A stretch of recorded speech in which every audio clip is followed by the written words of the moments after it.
Ya, kita lanjutkan insyaallah bahasan selanjutnya tentang sifat salat Nabi sallallahu alaihi wasallam dalam hal ruku'. Saya turunkan dulu dalil-dalilnya supaya mudah kita bisa amati nanti. Kita ambil dari Al-Qur'an dulu sebagai adab. Materi sekarang sifat ruku' Nabi sallallahu alaihi wasallam.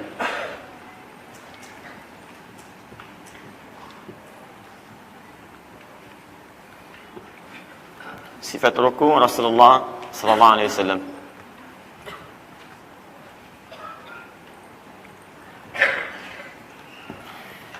Baik. Satu kita ambil tentang ruku', kalimat ruku' pertama di Quran surah kedua Al-Baqarah ayat ke-43.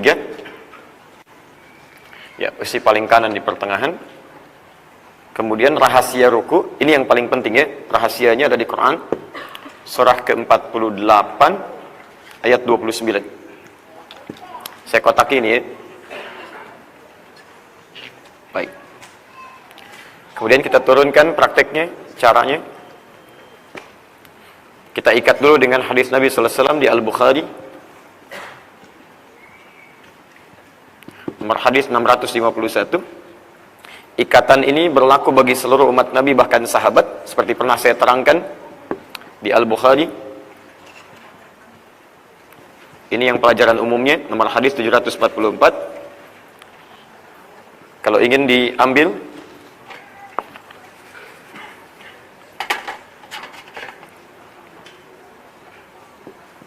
di hadis Muslim, nomor hadis 397. Kisahnya bisa dilihat nanti misal di kitab Subulus Salam. Kalau terlampau panjang ini lihat di Subulus Salam karya Imam As-San'ani di jilid kedua halaman 31. Rawinya dua ini sahabat Abu Hurairah radhiyallahu taala anhu. Ini kisah terangkai yang sama saya urutkan. Kisahnya tentang Khalad bin Rafi Az-Zuraiki. Ini seringkali saya ulang. Langsung ke rukunya. Kita ambil riwayat Abu Daud. Saya sarankan Bapak Ibu bisa mengoleksi ini ya, kitabnya Sunan Abu Daud, karena di Sunan Abu Daud itu banyak sekali hadis-hadis yang terkait dengan tuntunan ibadah. Saya ingatkan lagi ya, ingat betul ini, kitab hadis itu umumnya ada 4 jenis. Jadi nanti kalau mau beli kitab hadis, kalau saya sebut kitab berarti sumber utamanya. Baik, kalau Al-Arba'in kitab hadis bukan? Kalau tidak tahu, katakan wallahu a'lam. Okay. Walaupun kita mulai 7:30, waktu kita tetap terbatas ya, jangan terlampau lama. Baik, Al-Arba'in An-Nawawiyah kitab hadis bukan?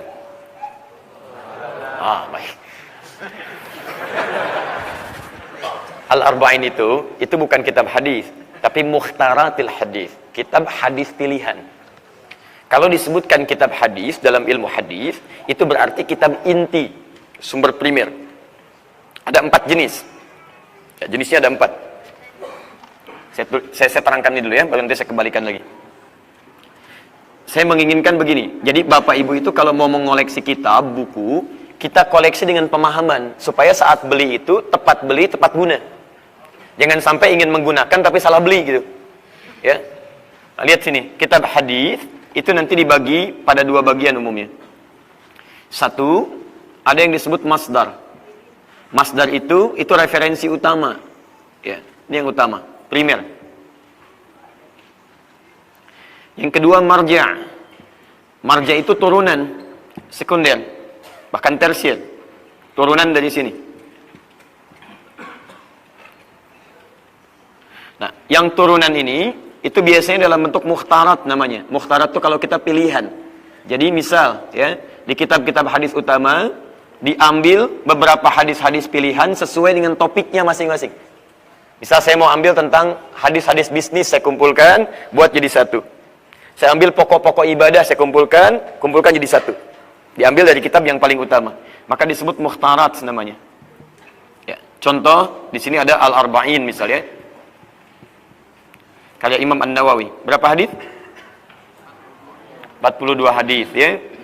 Ada Riyadus Salihin, misalkan Riyadus Salihin, kan? Berapa hadis?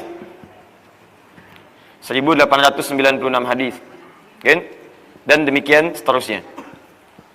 Kalau yang ini masdar itu dibagi 4.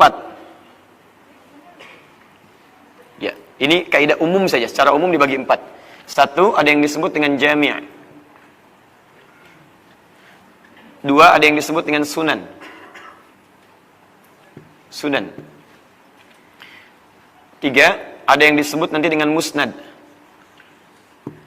Yang keempat, ada yang disebut dengan mu'jam. Nih. Ada jami', ada sunan, ada musnad, ada mu'jam. Saya bahas ini sebentar saja ya, supaya paham betul ya arahnya kemana. Jadi kalau saya nanti terangkan ini, Bapak Ibu mengerti. Kalau saya sebut Abu Daud, oh ini berarti kategorinya ini. Kalau saya beli, arahnya ke sini isi kitabnya. Paham ya? Baik. Jami' itu kitab hadis yang isi pembahasannya masih luas, komprehensif. Di situ ada bahasan tentang akidah, tentang fikih, tentang muamalah, tentang macam-macam. Disebut dengan jami'. Jadi isi pembahasan kitabnya itu masih komprehensif.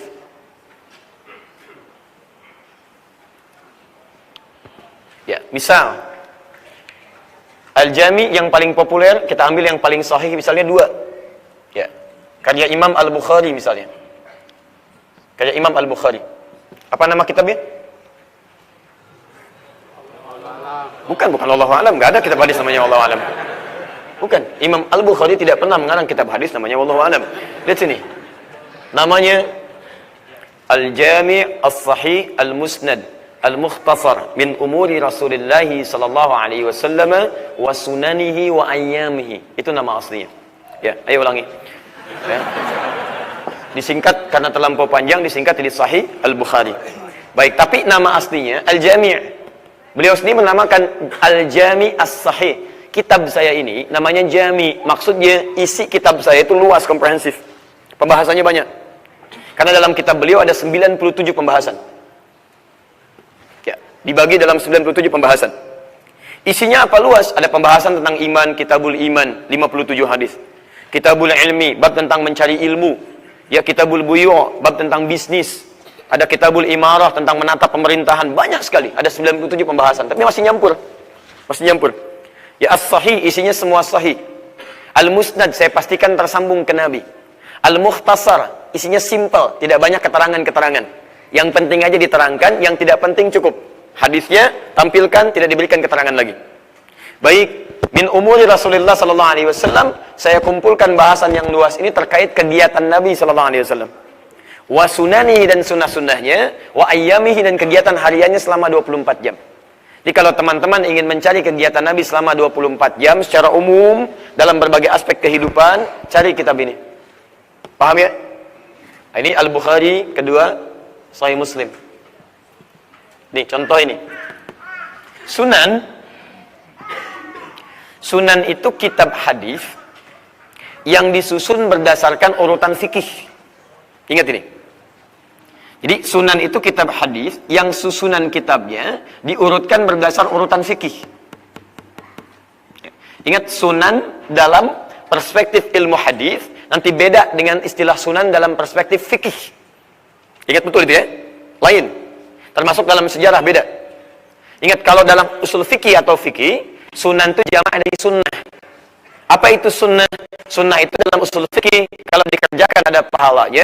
Kalau tidak mampu mengerjakan, tidak berkonsekuensi dosa. Dia lebih kepada pahala atau tidak dapat sama sekali. Itu dalam usul fikih. Tapi dalam pengertian pembagian kitab hadis yang disebut sunan itu jamak dari sunnah. Sunan artinya kitab hadis yang disusun urutan pembahasannya berdasarkan bahasan fikih. Jelas ya?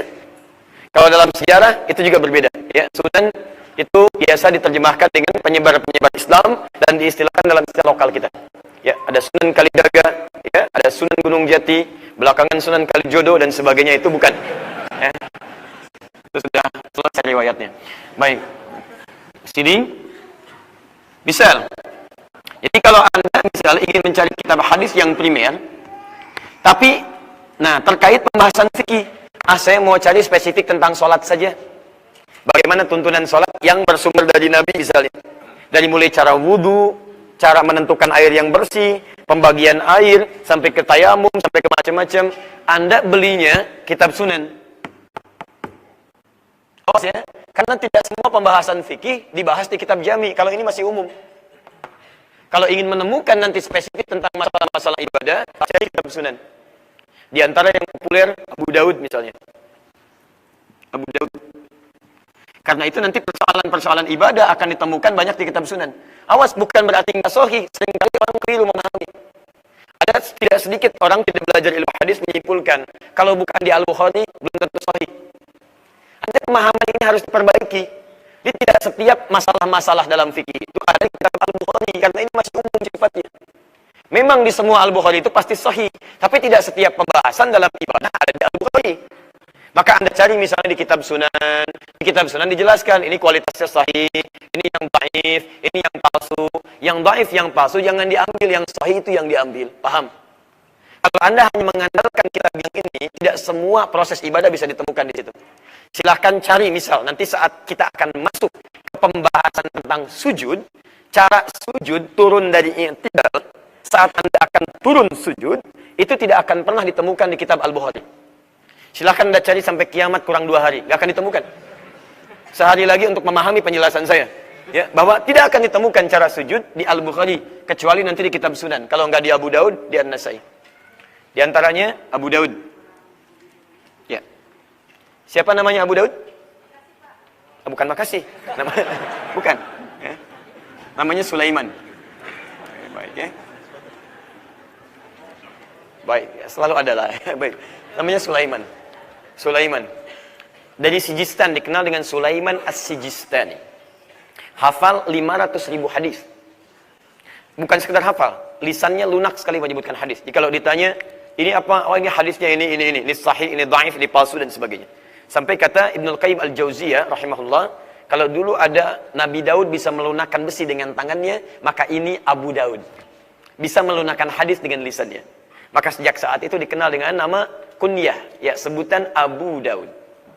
Menulis kitab dikumpulkan oleh beliau terkait dengan fikih saja, maka diurutkan oleh beliau, diberi nama dengan kitab sunan, dikenal dengan Sunan Abu Daud. Paham?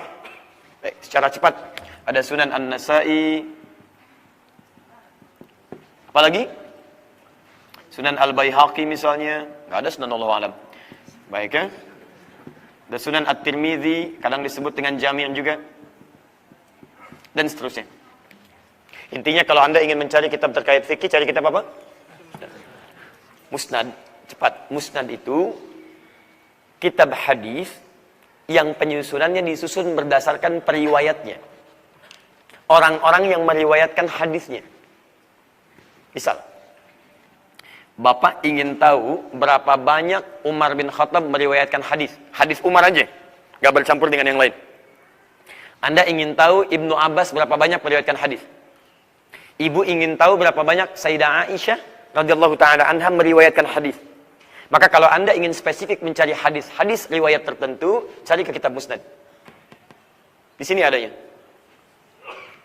Saya kasih contoh pembahasan simpel misalnya. Kan ibu sering saya katakan ya, sesekali ibu bisa belajar tentang bagaimana karakteristik kehidupan istri-istri Nabi sallallahu alaihi wasallam. Saya pernah katakan kenapa Nabi diizinkan oleh Allah menikah dengan lebih daripada 4 istri. Karena seluruh istri-istri Nabi sallallahu alaihi wasallam ketika diamati, dilihat tentang kisah sejarahnya, itu mewakili karakteristik seluruh perempuan di muka bumi. Di miniatur sifat perempuan ada pada istri-istri Nabi sallallahu alaihi wasallam. Dari yang paling cemburuan sampai yang paling perhitungan ada apa? Sebelum menikah dengan Nabi. Tapi ketika menikah dengan Nabi diarahkanlah pada kepentingan terbaik. Dulu cemburunya pada dunia, sekarang ketika menikah dengan Nabi pada urusan ibadah. Kalau si fulanah mendengar ini wahyu, saya pun mesti mendengar apa itu yang dapat dan turun pada saat itu. Tadinya maaf perhitungan pada urusan dunia, uang belanja. Menikah dengan Nabi, sekarang bagaimana satu kurma jadi ibadah. Pernah nggak istri bapak misalnya memberikan pesan kepada Anda, "Pak, jangan banyak kumpulkan pakaian lah. Sekarang kita lihat dulu berapa pakaian kita yang sudah jadi ibadah." Pernah nggak ibu, suami Anda mengingatkan, "Mah, jangan mengumpulkan banyak-banyak barang dulu ya. Kita evaluasi dulu berapa barang kita yang sudah jadi ibadah." Saya mau tanya pada Anda, pulang Anda ke rumah, buka lemari pakaian Anda. Coba cek setiap pakaian Anda, pernah nggak ada yang tidak pernah digunakan untuk ibadah? Saya sarankan pada Anda, sebelum kita kembali kepada Allah, pastikan semua benda yang pernah kita gunakan untuk ibadah. Sehingga hisab kita ketika menghadap Allah ringan di situ. Jangan-jangan Anda kumpulkan lagi, tapi ada satu yang tidak pernah Anda gunakan. Termasuk misalnya, maaf, bagankan yang berat-berat, yang ringan-ringan, kaos Anda yang dipakai jalan-jalan dan sebagainya. Pernah nggak dipakai sholat tuh? Coba dilihat lagi sepeda Anda, mobil Anda. Barangkali sepeda mengantarkan Anda untuk olahraga tiap subuh tuh. Pernah nggak dipakai ke masjid? Lalu ketika Anda ditanya di hadapan Allah nanti, dari mana kamu dapatkan? Kemana kamu gunakan? Pertanyaan pertama mungkin tidak sedikit berat. Ya Allah, saya dapatkan dari usaha yang halal, peluh keringat, dan Engkau maha tahu dengan itu. Tapi bagaimana Anda menjawab pada yang kedua? Kemana kamu gunakan itu? Saat orang lain mengatakan dengan pakaian yang bolong-bolong, yang seadanya sendal jepitnya, dia katakan, ya Allah, sendalnya yang bicara, pakaiannya bicara. Saya digunakan oleh si fulan untuk sholat sampai bolong. Ya Allah, saya dipakai oleh si fulan untuk meralas kaki datang ke masjidmu ya Rabb. Yang jaraknya 10 kilo. Sampai alas kakinya terkelupas. Masya Allah, bersaksi di hadapan Allah Subhanahu wa Ta'ala. Tuh Anda yang jaraknya dekat ke masjid, yang punya banyak kendaraan, dari sepeda sampai dengan mobil, yang pakaiannya melimpah, yang fasilitas dia banyak. Demi Allah saya katakan, berapa pernah Anda kumpulkan dan berapa menjadi ibadah? Maka coba kembali ke rumah, Anda lihat lagi. Keluarkan sirah-sirah dari Nabi SAW. Anda ingin anaknya belajar sampai pintar dekat dengan Allah. Keluarkan. Ibnu Abbas punya 2000 hadis. Bagaimana cara belajar dari Nabi? Seperti apa riwayatnya? Cari kitab musnad, keluarkan. Ibu coba lihat-lihat, kira-kira saya mirip siapa ya? Pahami. Apakah Khadijah? Apa Aisyah? Apa Ummi Kulthum? Ya? Apakah misalnya Saudah binti Zam'ah? Ya, radhiyallahu ta'ala anhunna jami'an. Apakah Zainab dan sebagainya? Gak usah dijawab sekarang. Pulang, lihat diri. Ya, bukan lihat di kaca, lihat di kitab hadis. Saya mirip siapa ya? Mirip siapa? Nggak akan ketemu. Lihat ke sini. Musnad. Keempat, Mu'jam. Mu'jam itu kitab hadis yang pada awalnya disusun dengan urutan alfabetis untuk memudahkan pencarian. Ya. Memudahkan pencarian. Misal, pernah dengar hadis ini? Innamal a'malu binniyat. Pernah dengar? Baik, pernah dengar. Pernah mencari enggak? Anda ingin cari adanya di mana ya hadis ini? Maka Anda kembali ke kitab Mu'jam, lihat di alfabet yang pertama. Innama i Hamzah, cari di Hamzah. Urutkan. Oh, adanya di sini, nanti disebutkan di situ. Kitabnya ada di sini, di antara riwayatnya. Hadisnya disebutkan dengan lengkap, lalu dialihkan kepada sumber utamanya. Misalnya ada di sini, di sini. Paham ya? Di Al-Bukhari nomor hadis yang pertama misalnya, di Muslim di nomor hadis yang sekian, diurutkan. Itu Mu'jam. Kitab Musnad yang paling populer, Musnad Imam Ahmad bin Hanbal. Kitab Mu'jam yang paling populer, Mu'jam At-Tabrani. Sudah? Kalau sudah paham, kita kembalikan sekarang ke referensi kita yang pertama tadi, Abu Daud. Biasanya. Abu Daud itu masuk pada kategori kitab Musnad atau Mu'jam? Sunan. Sunan Abu Daud. Baik. Sunan Abu Daud. Saya turunkan nomor hadis. Kita ambil yang 863 dulu.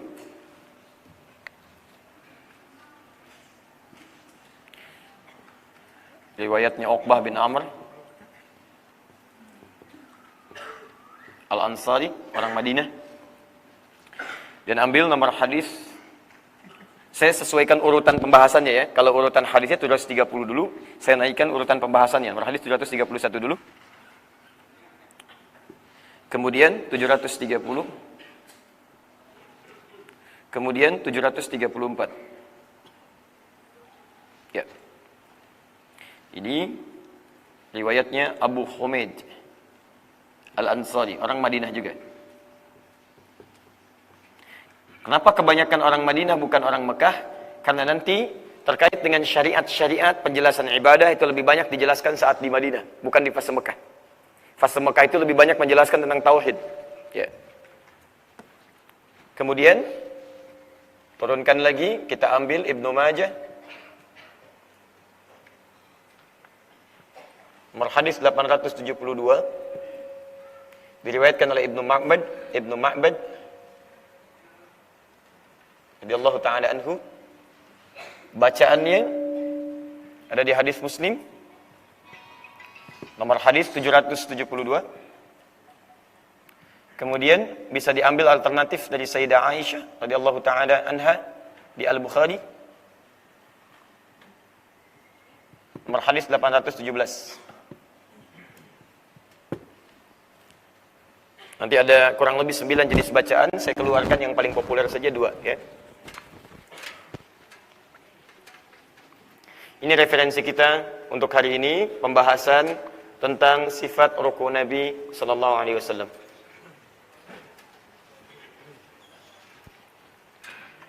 Baik, kita mulai. Quran surah kedua Al-Baqarah ayat 43. Kita baru memulai pembahasan inti kita. Saya harap kita bisa fokus dan saya insyaallah secara substansial kita fokus pada pembahasan kita. Bismillahirrahmanirrahim. Bapak Ibu sekalian, perihal ruku' dalam salat diisyaratkan di dalam Al-Quran sebagai bagian yang cukup penting dalam salat.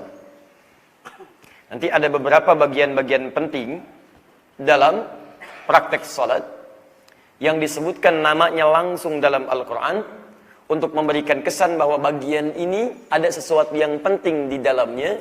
Jangan sampai kita mengabaikannya saat menunaikannya. Nah, dalam kaidah bahasa Al-Quran atau lughatul Quran, jika ada dalam ibadah satu prosesi yang penting atau bagian rukun yang penting, maka ibadah itu akan dinamakan dengan nama rukunnya. Misal, salat ketika kita tunaikan, nama ibadahnya salat. Dari mulai takbir sampai dengan salam. Tapi Anda mesti ingat bahwa dalam Al-Quran, nama salat ini kadang disebut dengan nama rukunnya. Untuk menunjukkan bahwa dalam penamaan rukun itu, ada yang penting dalam rukun itu dalam salat yang jangan sampai kita abai mengerjakannya. Contoh, salat disebut juga dengan ruku. Quran surah kedua ayat ke-43. Perhatikan teman-teman, lihat kalimatnya. Wa aqimus salata wa atuz zakata warka'u ma'ar raki'in. Wa aqimus salata, dan tunaikanlah salat dengan benar. Salatnya sudah disebutkan. Wa atuz zakat, keluarkan zakat dengan benar. Warka'u ma'ar raki'in, dan ruku'lah Anda bersama orang-orang yang ruku'. Pertanyaan kita, ruku' kan masuk bagian dalam salat. Kenapa disebutkan lagi setelah menyebutkan kalimat salat? Bukankah cukup Allah menyebutkan kalimat demikian? Wa aqimus salat wa atuz zakat. Selesai. Tunaikan salat, kerjakan zakat. Karena ruku' bagian dari salat. Tapi kenapa kemudian disebutkan ruku' lagi setelah kalimat salat? Ini ingin menunjukkan bahwa satu, ada yang sangat penting dalam ruku', termasuk dalam bagian salat yang kadang-kadang sering terabaikan bagian terpenting ini. Seakan-akan Allah ingin tegaskan, hei, kamu tunaikan salat dengan baik. Tapi ingat ya, dalam ruku' itu ada sesuatu yang sangat penting. Orang-orang dulu tidak pernah mengabaikan yang penting itu. Saking inginnya mendapatkan yang penting itu sampai khusyuk dalam ruku'nya. Orang yang ruku' disebut dengan raki'. Kalau banyak disebut dengan raki'un atau raki'in, maka kata Allah, warka'u, kalau kamu sholat, ruku'lah nanti kamu dalam sholat seperti orang-orang dulu pernah ruku' dan khusyuk dalam ruku'nya. Paham? Nah, maksud saya, kalau dalam sholat nanti disebutkan satu rukun, ini menunjukkan ada yang penting di rukun itu. Ada rahasia di dalamnya. Jelas ya? Contoh kedua. Quran surah 17. Ayat 78. Posisi paling kiri sebelah atas di busuk.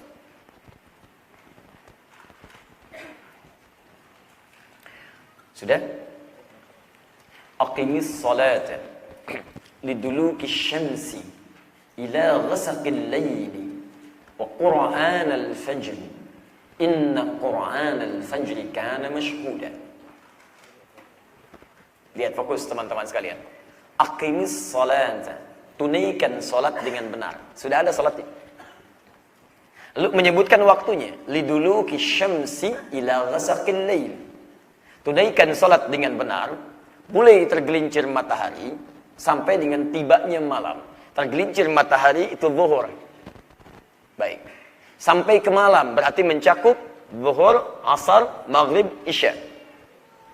Baik, fokus ya. Nanti tafsirnya ada di hadis Nabi At-Tirmidzi nomor hadis 414 dari Ummu Habibah radhiyallahu taala anha. Disebutkan di situ zuhur, kemudian subuh bahkan sebelumnya, zuhur, kemudian maghrib, isya, subuh. Asarnya ditemukan di Abu Dawud nomor hadis 1257. Ya, rahimallahu imra'an shalla qabla al-'asri arba'an. Jadi disebutkan zuhur, asar, maghrib, isya. Disingkat oleh Al-Qur'an dari mulai matahari tergelincir sampai datang malam. Zuhur sampai isya. Sekarang perhatikan baik-baik. Ketika menyebutkan subuh, kalimatnya salat sudah disebutkan. Padahal mudah bagi Allah untuk mengatakan begini, aqimis sholata liduluki syamsi ila ghasaqil laili wal fajri. Wal fajri, karena wawu di situ disebut wawu ataf, mengikutkan hukum sebelumnya. Dicukup bagi Allah menyebutkan wa fajri dan waktu salat subuh. Maka lengkaplah seluruhnya. Pertanyaannya, kenapa waktu subuh kalimat salatnya kemudian diganti dengan kata Quran, wa qur'anal fajri. Seperti tadi, salat disebutkan ruku'nya. Ini salat disebutkan Qur'annya. Ingat, ada Al-Qur'an, ada Qur'an, itu berbeda. Kalau saya sebutkan Al-Qur'an, itu dari Al-Fatihah sampai An-Nas.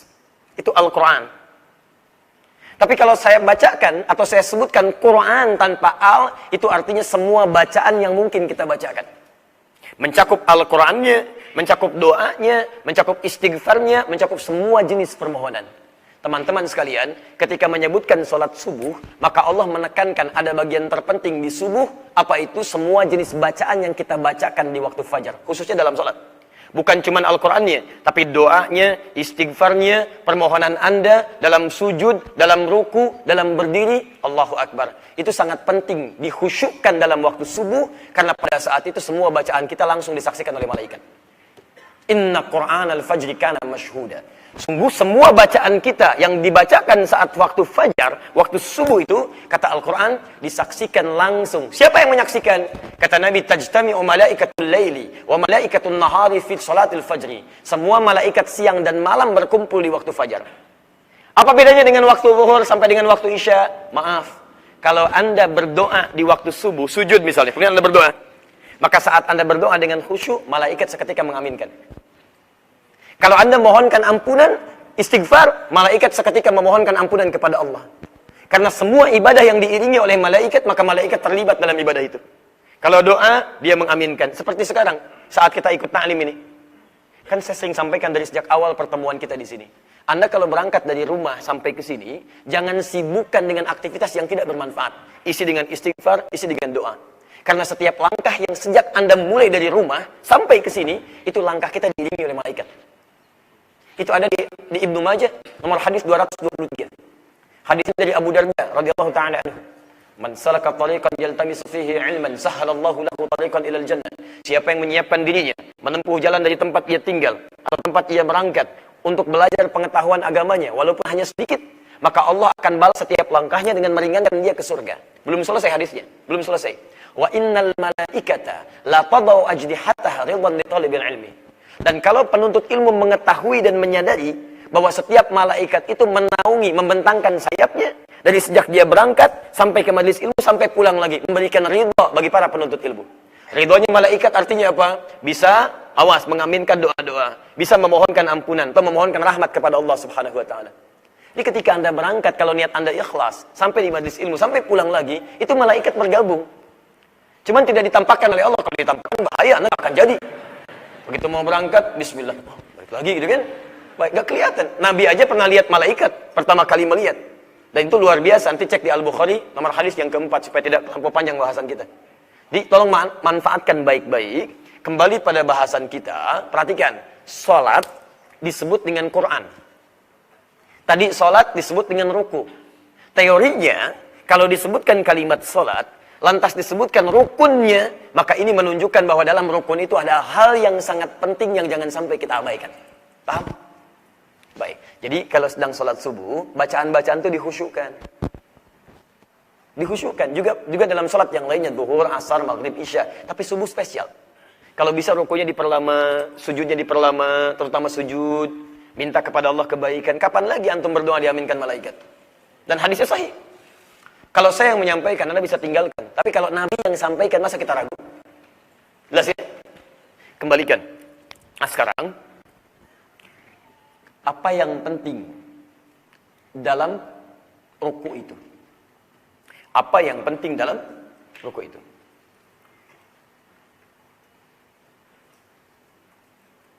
Sudah? Sebelum ke sini, Bapak Ibu masih ingat di awal pertemuan saya katakan ada 4 posisi dalam sholat? Masih ingat? Yang dengan posisi itu kalau baik kita lakukan, maka cepat doa kita dikabulkan. Ingat betul ini ya, 4 posisi ini langsung disebut nama rukunnya dalam Al-Quran. Bahkan hadis. Yang pertama, Al-Fatihah. Kemarin sudah kita bahas. Al-Fatihah disebutkan dalam Al-Quran tadi dengan qiraah, Quran. Yang kedua di hadis ditekankan, langsung disebutkan Al-Fatihahnya. Itu ada di Abu Dawud nomor hadis 649. Riwayat sahabat Abu Hurairah radhiyallahu ta'ala anhu. Di pertemuan lalu sudah saya bacakan. Qusimatus salatu baini wa baina qasamtu shalah baini wa baina abdi. Saya bagi salat kata Allah antara aku dengan hambaku. Wali abdi mas'al. Dan kalau benar hambaku dalam salatnya ini, aku akan kabulkan apapun yang dia mintakan. Ketika menyebutkan apa yang dimaksud salat itu, langsung disebutkan di hadis qudsi. Idza qala al-'abdu alhamdulillahi rabbil alamin. Ketika seorang hamba mulai membaca Al-Fatihah. Anda bayangkan Al-Fatihah disebut salat di hadis qudsi. Artinya apa? Dalam Al-Fatihah ada rahasia besar yang jangan sampai kita mengabaikannya. Rahasia itu telah tuntas kita bahas di pertemuan yang lalu. Sekarang ruku. Apa rahasianya? Quran surah ke-48 ayat 29. Mohon izin yang tertinggal, nanti tolong review di pertemuan kita yang lalu. Ya, lihat lagi tayangan di Akhir TV, pertemuan yang lalu tentang rahasia dalam Al-Fatihah. Nanti Anda temukan di situ. Sudah? Quran surah Al-Fatih ayat 29, ayat terakhir. Bismillah. Muhammadur Rasulullah walladzina ma'ahu asyidda'u 'alal kuffar ruhama'u bainahum. Ada ayat ini? Sekarang lihat rahasianya. Tarahum ruk'an sujada. Ruk'an, ruku, sujada, sujud. Ruku dan sujud disatukan di ayat ini. Karena pembahasan kita tentang ruku dulu, sujud nanti belakangan, kita fokuskan ke ruku. Baik, rahasia pertama, tarahum ruk'an sujada.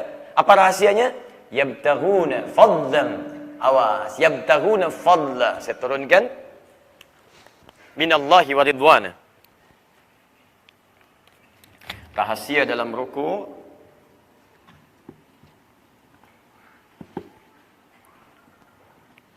sifatnya ruk'an.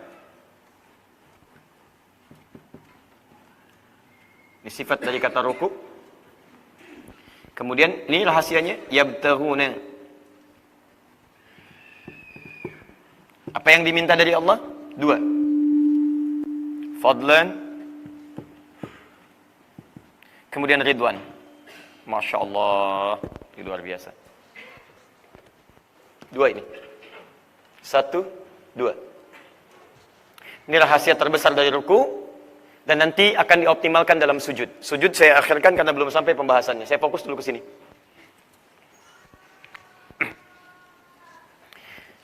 Bapak Ibu sekalian, Allah yang memerintahkan kita sholat. Dan Allah yang maha mengetahui tentang segala manfaat dalam sholat. Di antara manfaat sholat dan mengandung rahasia besar bagi kita semua adalah dalam prosesi ruku. Allah sendiri yang menyampaikan dalam hal kita ruku dan sujud itu. Ruku dan sujud artinya ruku masuk dalam pembahasannya. Ada peluang-peluang dalam ruku. Doa kita itu cepat dikabulkan oleh Allah.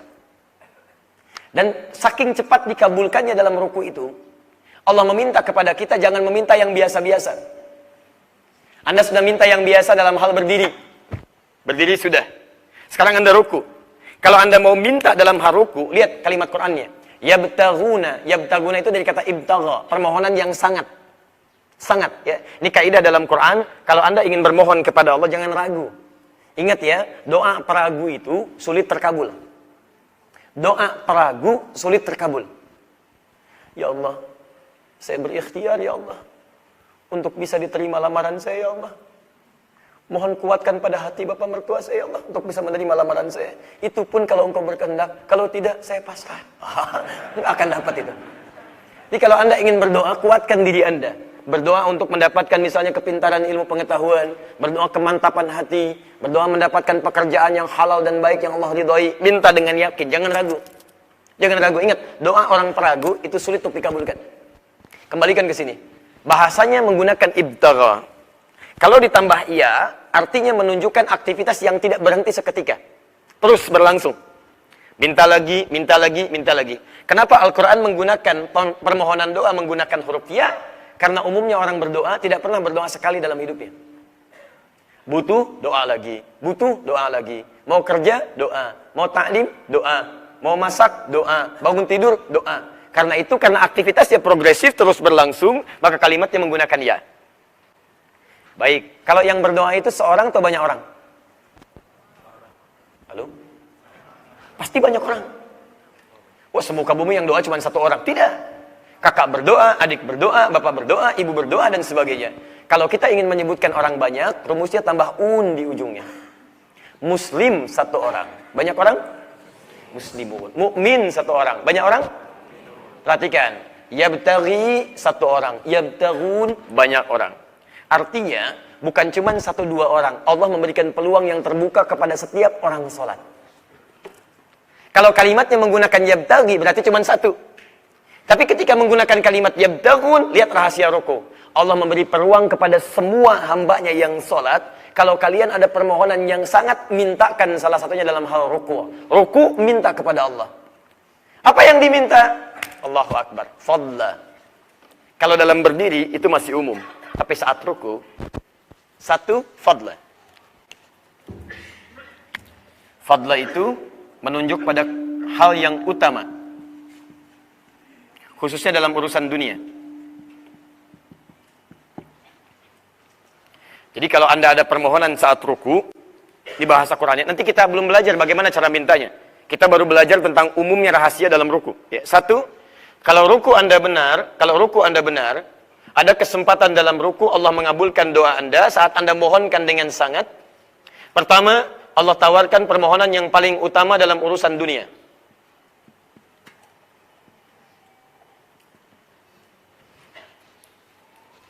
Misal, mana yang paling utama? Ranking 1, ranking 2? Ranking 1. Berarti kalau Anda mau minta ranking 1, itu yang utama. Mana yang utama? Kaya banget. Kaya banget. Berarti kalau Anda mau minta, kaya banget, ya. Baik. Mana yang paling utama? Mohon maaf, direktur atau manajer? Direktur. Berarti kalau Anda mau minta, itu baru gambaran dunia. Baru gambaran dunia. Nah, tingkat-tingkat kebaikan dunia yang paling utama ketika disebutkan, itu disebut dengan fadlun namanya. Makanya kalau orang Arab, itu memiliki sesuatu yang unggul dibanding yang lainnya, maka kalimat sopannya dia akan katakan, hadza min fadli rabbi. Ini keutamaan cuma titipan dari Allah. Kamu kok pinter amat sih? Si Ahmad aja nggak sepinter kamu, misalnya. Maka Anda jawab, hadza min fadli rabbi. Ini keutamaan cuma titipan dari Allah. Kekayaan kamu kok luar biasa ya? Hadza min fadli rabbi. Ini bukan punya saya, Anda keliru. Ini cuma titipan dari Allah. Di semua titipan-titipan yang diberikan, ketika menunjukkan hal yang paling utama, itu kalimatnya menggunakan fadlun. Nah, ada peluang ketika Anda ruku, Anda bisa meminta yang paling utama dalam kehidupan dunia. Paham ya? Misal, kalau Anda mau minta, misal, urusan tentang pelajaran, bagi yang masih belajar, minta yang paling utama, mohon. Ya, mohon, nanti kita akan turunkan dalam hal teknis, apa yang disebut utama dalam pandangan Allah subhanahu wa ta'ala. Kadang-kadang menurut kita, ini yang baik, menurut Allah bukan itu yang utama. Ya, ingat ya, keutamaan yang Allah tetapkan itu beda dengan ukuran kita. Saya beri contoh begini. Mana yang paling utama, mobil atau sepeda? Mobil itu dalam pandangan kita. Tapi ketika turun dalam bentuk hukum, boleh jadi menurut Allah yang utama buat kamu sepeda, bukan mobil. Karena ketika engkau pakai mobil, jarang kau gunakan untuk ibadah. Mulai lupa. Tapi ketika engkau punya sepeda, begitu rajin kau ke masjid.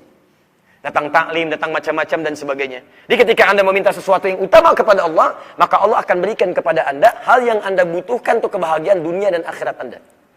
Wah, nanti saya turunkan ketika mulai penjabarannya. Ya, hati-hati. Kadang-kadang Anda minta sesuatu, bukan Allah tidak mengabulkan, tapi Allah mengabulkan apa yang Anda butuhkan, bukan apa yang Anda inginkan. Itu yang disebut utama menurut Allah. Ya, saya lompat sedikit dulu ya, lompat sedikit. Cara Allah mengabulkan doa, itu ada 3 jenis. Jangan keliru nanti ya. 1, Allah kabulkan seketika. Allah kabulkan seketika. sesuai apa yang kita mintakan. Jadi begitu Anda memohon, dikabulkan oleh Allah. Sudah? Ini normal biasanya. Yang kedua, Allah kabulkan doa kita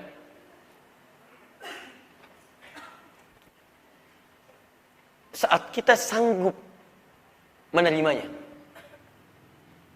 Allah kabulkan doa kita saat kita sanggup atau memiliki kesanggupan untuk menerimanya. Maksudnya begini, kadang-kadang ada orang meminta sesuatu, menurut Allah kamu belum bisa sanggup memikul itu.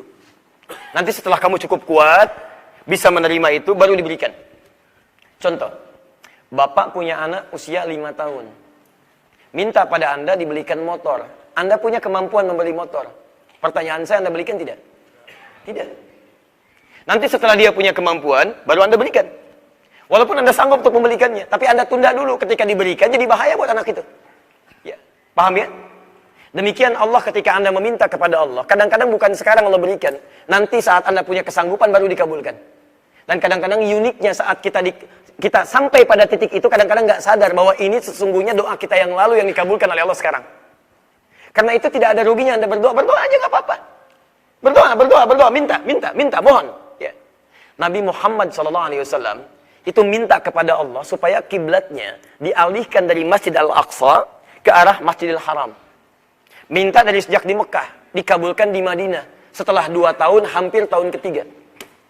Kurang lebih 3 tahun. Anda bisa bayangkan, Nabi Muhammad itu kan Nabi paling soleh.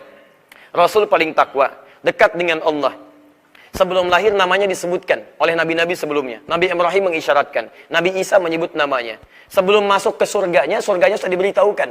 Turun surah Al-Kautsar, Inna a'tainakal kautsar. Jaminan surganya ada.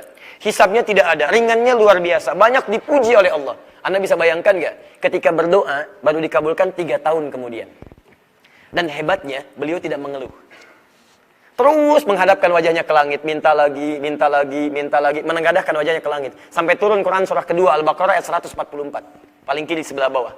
Qad nara taqalluba wajhika fis sama' falanuwalliyannaka qiblatan tardahu fawalli wajhaka syatral masjidil haram. Muhammad, kami selalu perhatikan engkau sering menengadahkan wajahmu ke langit. Jadi Anda itu kalau berdoa tidak akan mungkin diabaikan Allah. Gak akan. Pasti dilihat, jadi nggak ada ruginya. Anda dilihat presiden senang, kenapa tidak senang dilihat Allah? Ya, Masya Allah. Jadi setiap Anda mohon ada pahala dikabulkan ketika Anda siap. Selevel Nabi Muhammad dengan kemuliaan tadi dikabulkan setelah 3 tahun dan beliau tidak mengeluh. Minta lagi. Anda bukan Nabi, bukan Rasul, sahabat bahkan bukan, tabi'in juga bukan. Tidak ada satu huruf Quran pun turun kepada Anda menjamin surga Anda. Ya, hisab Anda masih menegangkan, amalan Anda masih berantakan. Tidak setakwa Nabi Muhammad, tidak sesoleh beliau. Anda baru berdoa 3 menit sudah nuntut. Kadang-kadang 3 jam sudah mengabaikan ibadah. Saya nggak mau tahajud lagi ya. Kemarin tahajud berdoa nggak dikabulkan. Saya kurang apa lagi ya Allah? Saya sudah tahajud, sudah baca Quran, sudah puasa. Kenapa belum kau kabulkan juga? Tahajud Anda baru 1 rakaat. Puasa siang buka. Baca Quran baru sudah selesai. Masya Allah. Sudah nuntut, luar biasa. Hebatlah. Baik ya. Nah, ini teman-teman sekalian, itu kadang-kadang penting kita lihat di sini. Ini fadlan. Paham ya? Nanti saya arahkan cara berdoanya, tapi poinnya adalah kalau sedang berdiri kita bisa minta umum, tapi kalau dalam ruku, jangankan yang biasa, yang spesial saja Allah kabulkan. Jelas? Yang kedua ridwan. Ridwan itu biasanya menunjuk pada 2 hal. 1, semua aktivitas yang sudah diridhoi Allah. Semua aktivitas yang diridhoi Allah. Jadi sudah menjadi ibadah, otomatis ibadah. Jadi kalau Allah sudah ridha, artinya sudah ada pahalanya. Ya. Yang mendapatkan gelar ini dari Al-Quran, itu langsung para sahabat. Para sahabat itu gelarnya radhiyallahu anhum wa radhu'an. Ya, radhiyallahu anhum wa radhu'an. Makanya dari situ muncul kalimat radhiyallahu anhu untuk laki-laki. Umar radhiyallahu anhu. Aisyah radhiyallahu anha. Ya, kalau Ibnu Abbas 2 radhiyallahu anhuma. Kalau banyakkan radhiyallahu anhum. Kenapa menggunakan kalimat radhiyallahu? Karena semua aktivitas mereka dijaga oleh Allah Subhanahu wa taala sehingga selalu menjadi ibadah. Otomatis makannya ibadah, minumnya ibadah dan sebagainya. Karena itu Nabi mengatakan jangan sampai mencela sahabat-sahabat saya. Allah saja memuliakannya, maka masa Anda yang makhluk mencelanya? Hati-hati. Ada yang sembarangan mencela Abu Bakar, mencela Umar, Masya Allah, mencela Utsman dan sebagainya, gitu kan? Itu nggak boleh. Itu besar itu. Ya, bahkan ada hadis yang sangat luar biasa beratnya dari Nabi. Awas, hati-hati. Antum tahu pendiri Nahdlatul Ulama? Saya nggak bilang kenal, tahu? Tahu ya? Baik, tahu ya, hati-hati. Tahu pendiri Nahdlatul Ulama. Beliau Kiai Haji Muhammad Hashim bin Asy'ari mendirikan Nahdlatul Ulama tanggal 31 Januari 1926. Itu pernah mengarang 19 kitab. Kitab keduanya namanya An-Nurul Mubin fi Mahabbati Sayyidil Mursalin. Lihat di halaman ke-11. Di paragraf yang kedua, baris kedua, posisi paling kiri di pertengahan. Itu beliau menurunkan hadis-hadis Nabi, riwayat-riwayat yang mengecam orang-orang yang seringkali mencela sahabat Nabi. Beliau sampaikan, qala Rasulullah sallallahu alaihi wasallam, satu kali Rasulullah sallallahu alaihi wasallam pernah bersabda, awas sayakunu fi akhir zaman, akan nampak nanti di akhir-akhir masa orang-orang yang mencela sahabat-sahabatku. Awas hum yasbuna ashabi. Awas, hati-hati. Hati-hati, lihat kalimatnya. La tusallu ma'ahum wa la tusallu bihim. Jangan kamu salat bersama mereka, jangan jadi imam dengan mereka. Fala tunakihuhum, jangan besanan dengan mereka. Kalimatnya ini sekali, tajam sekali. Jangan besanan dengan mereka, jangan salat dengan mereka, jangan diimami oleh mereka, jangan jadi imam untuk mereka, jangan berteman dengan mereka sampai mereka kembali kepada keadaan-keadaan yang baiknya. Itu berat sekali. Jadi Allah saja ridha dengan perilaku mereka, masa kita mencelanya? Paham ya? Yang kedua, ridwan itu bisa berarti kemuliaan atau keutamaan akhirat. Keutamaan akhirat.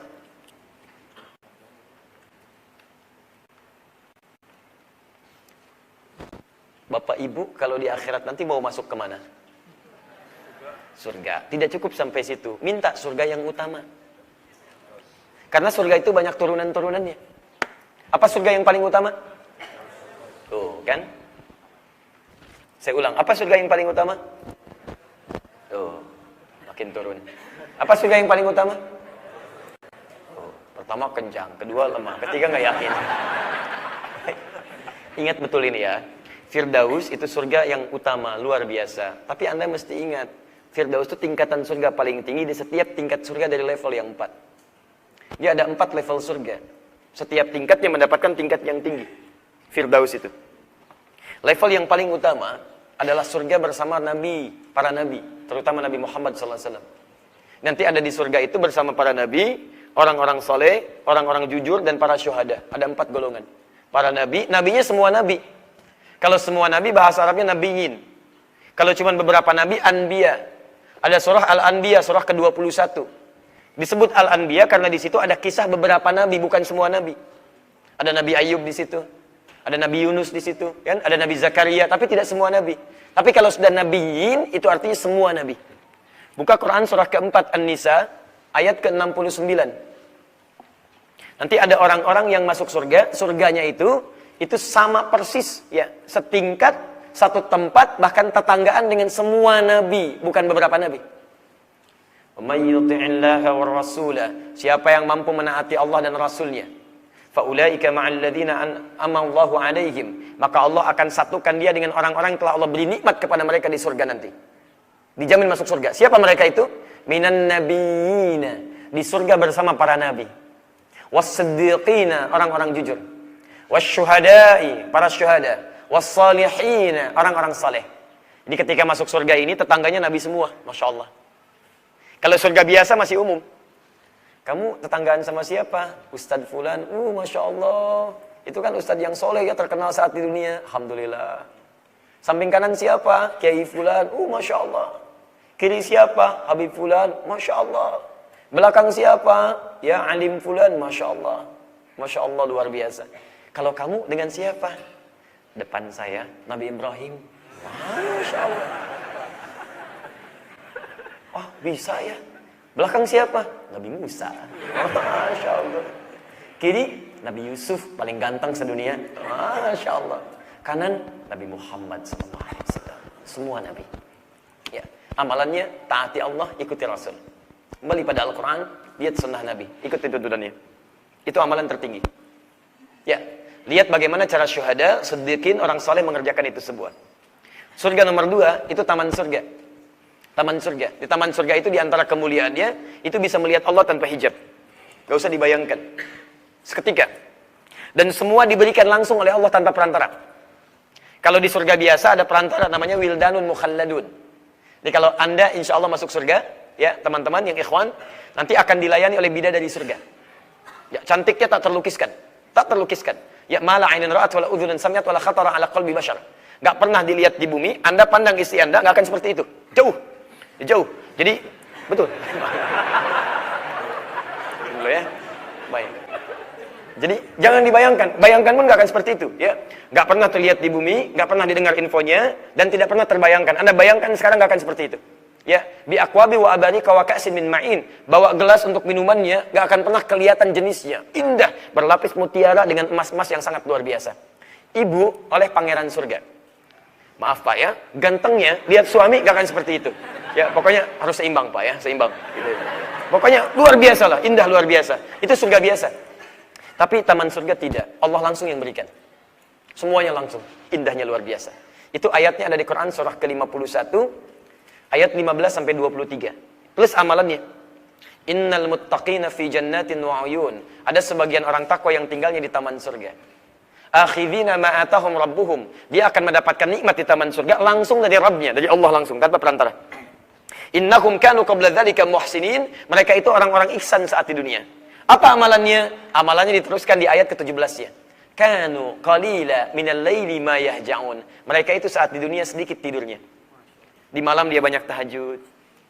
Wabil ashari hum yastaghfirun, menjelang fajar banyak istighfar kepada Allah. Itu amalannya. Kalau Quran sudah memberikan amalan, Anda jangan tambah, jangan kurangi. Ini bahasa Quran, sedikit tidur. Anda kurangi, hilangkan kalimat sedikitnya jadi tidur. Anda tambahkan sedikit-sedikit tidur, salah juga. Diambil, maksimalkan banyak tahajud, menjelang kepada fajar dia istighfar. Wa fi amwalihim haqqul lis-sa'ili wal mahrum. Kemudian, maaf, dia punya, ini yang paling indah. Setiap waktu punya rencana-rencana untuk infak. Dia punya anggaran. Baik bagi yang minta ataupun yang tidak. Jalan. Itu ada sahabat yang sampai inginnya masuk ke dalam surga yang ini. Itu sampai punya rencana khusus setiap hari. Selama hidupnya. Dan hebatnya tidak ada yang tahu. Tidak ada yang tahu. Di infak. Sampai pada satu masa, ini diteruskan oleh generasi setelahnya. Ada yang tiap waktu infaknya makanan, Bu, Pak. Dan hebatnya makanan itu selalu ada di depan pintu rumah warga, semua warga kebagian, dan tidak ada yang pernah tahu siapa yang menyimpan makanan itu. Satu kali bahkan mereka ronda itu. Ya, ronda. Untuk melihat siapa sungguhnya orang yang naruh makanan ini. Sampai malam, tidak ditemukan. Menjelang fajar, tidak ditemukan. Tiba-tiba mereka pulang. Begitu mau berangkat setelah adzan berkumandang, keluar rumah berangkat sudah ada makanan lagi. Kapan diketahui? Tiba-tiba seorang meninggal dunia. Setelah meninggal, sehari tidak ada makanan. 2 hari tidak ada makanan. Setelah 2 pekan tidak ada makanan, baru satu kampung itu menyadari orang ini yang telah berinfak selama hidupnya.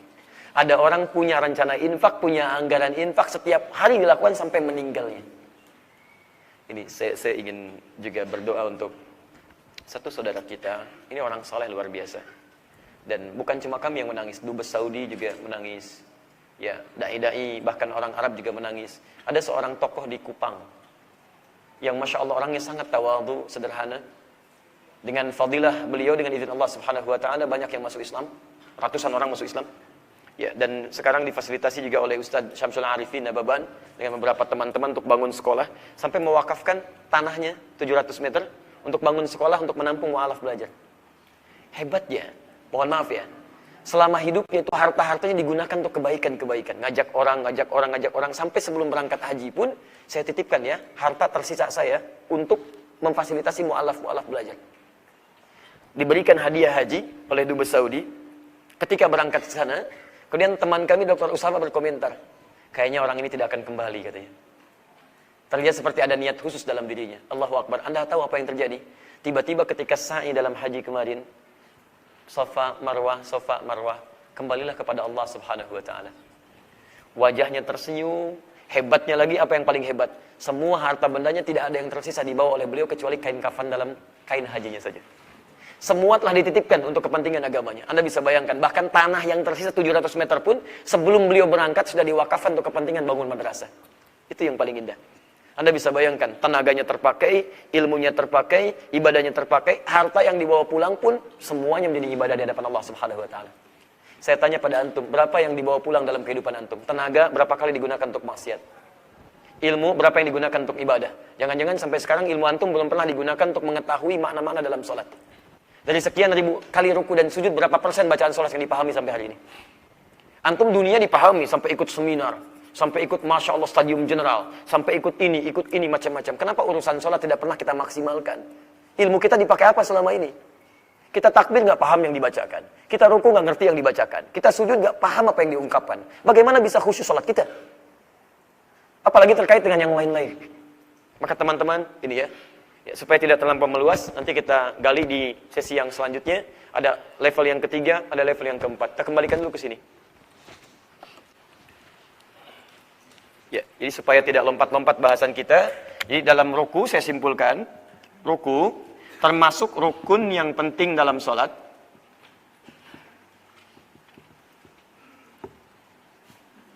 Awas, ruku termasuk rukun yang penting dalam sholat. Di antara keistimewaannya adalah esensi pentingnya, ada kesempatan dalam ruku untuk bermohon keutamaan dunia dan akhirat. Ya, Anda bisa memohon kepada Allah dunia yang paling utama dan akhirat yang paling utama. Jadi kalau minta surga, minta yang paling utama. Kalau minta hisabnya ringan, minta yang paling utama. Ya, apa yang paling utama dalam hisab? Halo? Yang paling utama dalam hisab apa? Bukan, yang paling utama saat dihisab di akhirat. Yang paling utama apa? Bukan, yang paling utama tanpa hisab. Ya. Langsung masuk surga. Kan saya sudah katakan, kalau tidak tahu katakan. Nah, itu ya. Baik. Sudah ya, jadi ini satu, ruku itu bagian terpenting dalam sholat dan termasuk bagian rukun. Kalau saya sebutkan rukun, berarti kalau Anda tidak kerjakan, sholat Anda dipandang tidak sah. Mesti mengulang. Paham ya? Baik. Bahkan saking pentingnya ruku ini, saking pentingnya menjadi bagian rukun dalam sholat, ruku itu seakar dengan kata rak'ah. Jadi kalau Anda sudah ruku, berarti Anda mendapatkan satu rakaat. Ingat betul ini ya, teman-teman sekalian, fokus ya baik-baik. Saya bicara fikih dulu. Saking pentingnya ruku menjadi rukun sholat, ruku seakar dengan kata rakaat. Sama akar katanya.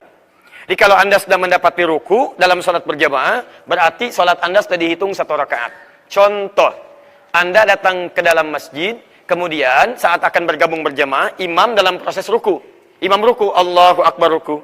Maka Anda masuk kemudian dalam sholat, hadisnya berbunyi, innama ju'ilal imamu liyu'tamma bihi, faqira'atul imam qira'atul ma'mum. Adapun imam dijadikan imam untuk diikuti. Jadi kalau Anda masuk ke dalam barisan imam, bermakmum imam sudah ruku, maka Anda cukup takbir, Allahu Akbar, membuka sholat, langsung ruku. Paham? Langsung ruku, jangan baca Al-Fatihah lagi. Karena bacaan Al-Fatihah Anda sudah diwakili bacaan imam. Itu kalimat hadis. Maka Anda langsung ruku, saat Anda ruku itu Anda sudah mendapatkan satu rakaat. Jelas ya? Misal, subuh berapa rakaat? 2 rakaat. Jadi begitu Anda masuk rakaat pertama, begitu Anda datang misalnya imam sedang ruku, Allahu Akbar, Anda langsung takbir, langsung ruku. Saat Anda ruku itu ikuti sampai selesai salam imam, saat imam salam berarti Anda pun telah tuntas selesai 2 rakaat. Jangan nambah lagi, ingat. Awas, jangan terlampau soleh ya. Jangan nambah lagi. Betul, karena ini sudah sepakat semua ulama. Ulama ijma. Ijma. Ijma itu artinya ulama sepakat semua. Karena contoh dari nabinya demikian. Ya, contoh dari nabinya demikian. Tapi tidak berlaku untuk i'tidal sampai sujud. Tidak berlaku. Jadi kalau Anda sudah i'tidal, imam i'tidal, sami'allahu liman hamidah, maka Anda tidak dihitung rakaat di situ. Itu baru nambah. Paham ya? Tapi kalau sudah mendapatkan ruku, berarti dapat apa? 1 rakaat. Tapi maaf, ini pun tidak disengaja-sengaja untuk mendapatkan ruku. Ya. Sudah ruku belum nih? Masya Allah. Begitu sudah ke masjid, ayo ruku. Begitu ruku, alhamdulillah, Allahu Akbar. Nah, itu bermasalah. Itu salatnya masuk kategori sahun. Dicela oleh Allah. Ya, fawailul lil musallin. Baik. Sudah? Nah, sekarang apakah setiap orang ruku bisa mendapatkan keutamaan ini? Jawabannya tidak. Saya ulang. Apakah setiap orang ruku bisa mendapatkan keutamaan ini? Jawabannya tidak. Karena pernah ada orang yang sholat, oleh Nabi minta diulang. Minta diulang. Dan sholatnya bermasalah. Nabi meminta mengulang itu bukan karena sholatnya penting, tapi Nabi khawatir dia tidak mendapatkan keutamaan dalam sholat. Maka saya pernah kisahkan di hadis Al-Bukhari, nomor hadis 744 itu, di hadis Muslim nomor hadis 397, kisahnya pernah kita bacakan di Subulus Salam itu, jilid yang kedua halaman 31. Teman-teman sekalian, ada namanya Khalad bin Rafi Az-Zuraiqi. Saya seringkali ulang kisahnya di sini, jadi saya persingkat saja. Dia sholat di masjid Nabi, di samping Nabi. Selesai sholat, kata Nabi, ulangi sholatmu. Irji' sholli fa innaka lam tusalli. Balik lagi sholat karena kamu belum sholat. Sampai 3 kali. Lalu setelah itu singkatnya, dia berkata, Ya Rasulullah, ma'uhsinul ghairah. Saya nggak bisa lebih baik lagi daripada ini. Alimni, tolong ajarkan saya. Maka diajarkanlah oleh Nabi dari bahkan mulai wudunya. Kata Nabi, idza qumta ila shalah asbighul wudu. Kalau kamu ingin sempurna salatnya, sempurnakan wudu dulu. Saya tegaskan lagi ya, ada korelasi antara wudu dengan salat. Kalau wudunya berantakan, pasti salatnya bermasalah. Bapak Ibu tolong kembali ke rumah, lihat anak-anaknya ya. Kalau anak-anak Anda wudunya bermasalah, salatnya pasti tidak akan benar. Air bermasalah, membasuh tidak benar, itu ya. Saya mohon sebesar-besarnya, Nabi itu sangat perhatian pada salat. Di anak-anak itu saat mulai tumbuh, perhatikan dulu sholatnya. Kalau sholatnya baik, yang lainnya akan ikut. Akan ikut.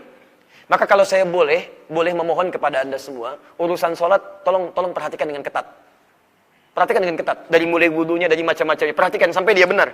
Jangan ajarkan yang salah. Saya mohon, jangan ajarkan yang salah. Kalau Anda bisa ajarkan yang benar, jangan ajarkan yang salah. Karena yang salah itu kalau sudah terbiasa, tidak mudah mengoreksinya. Jelas kan?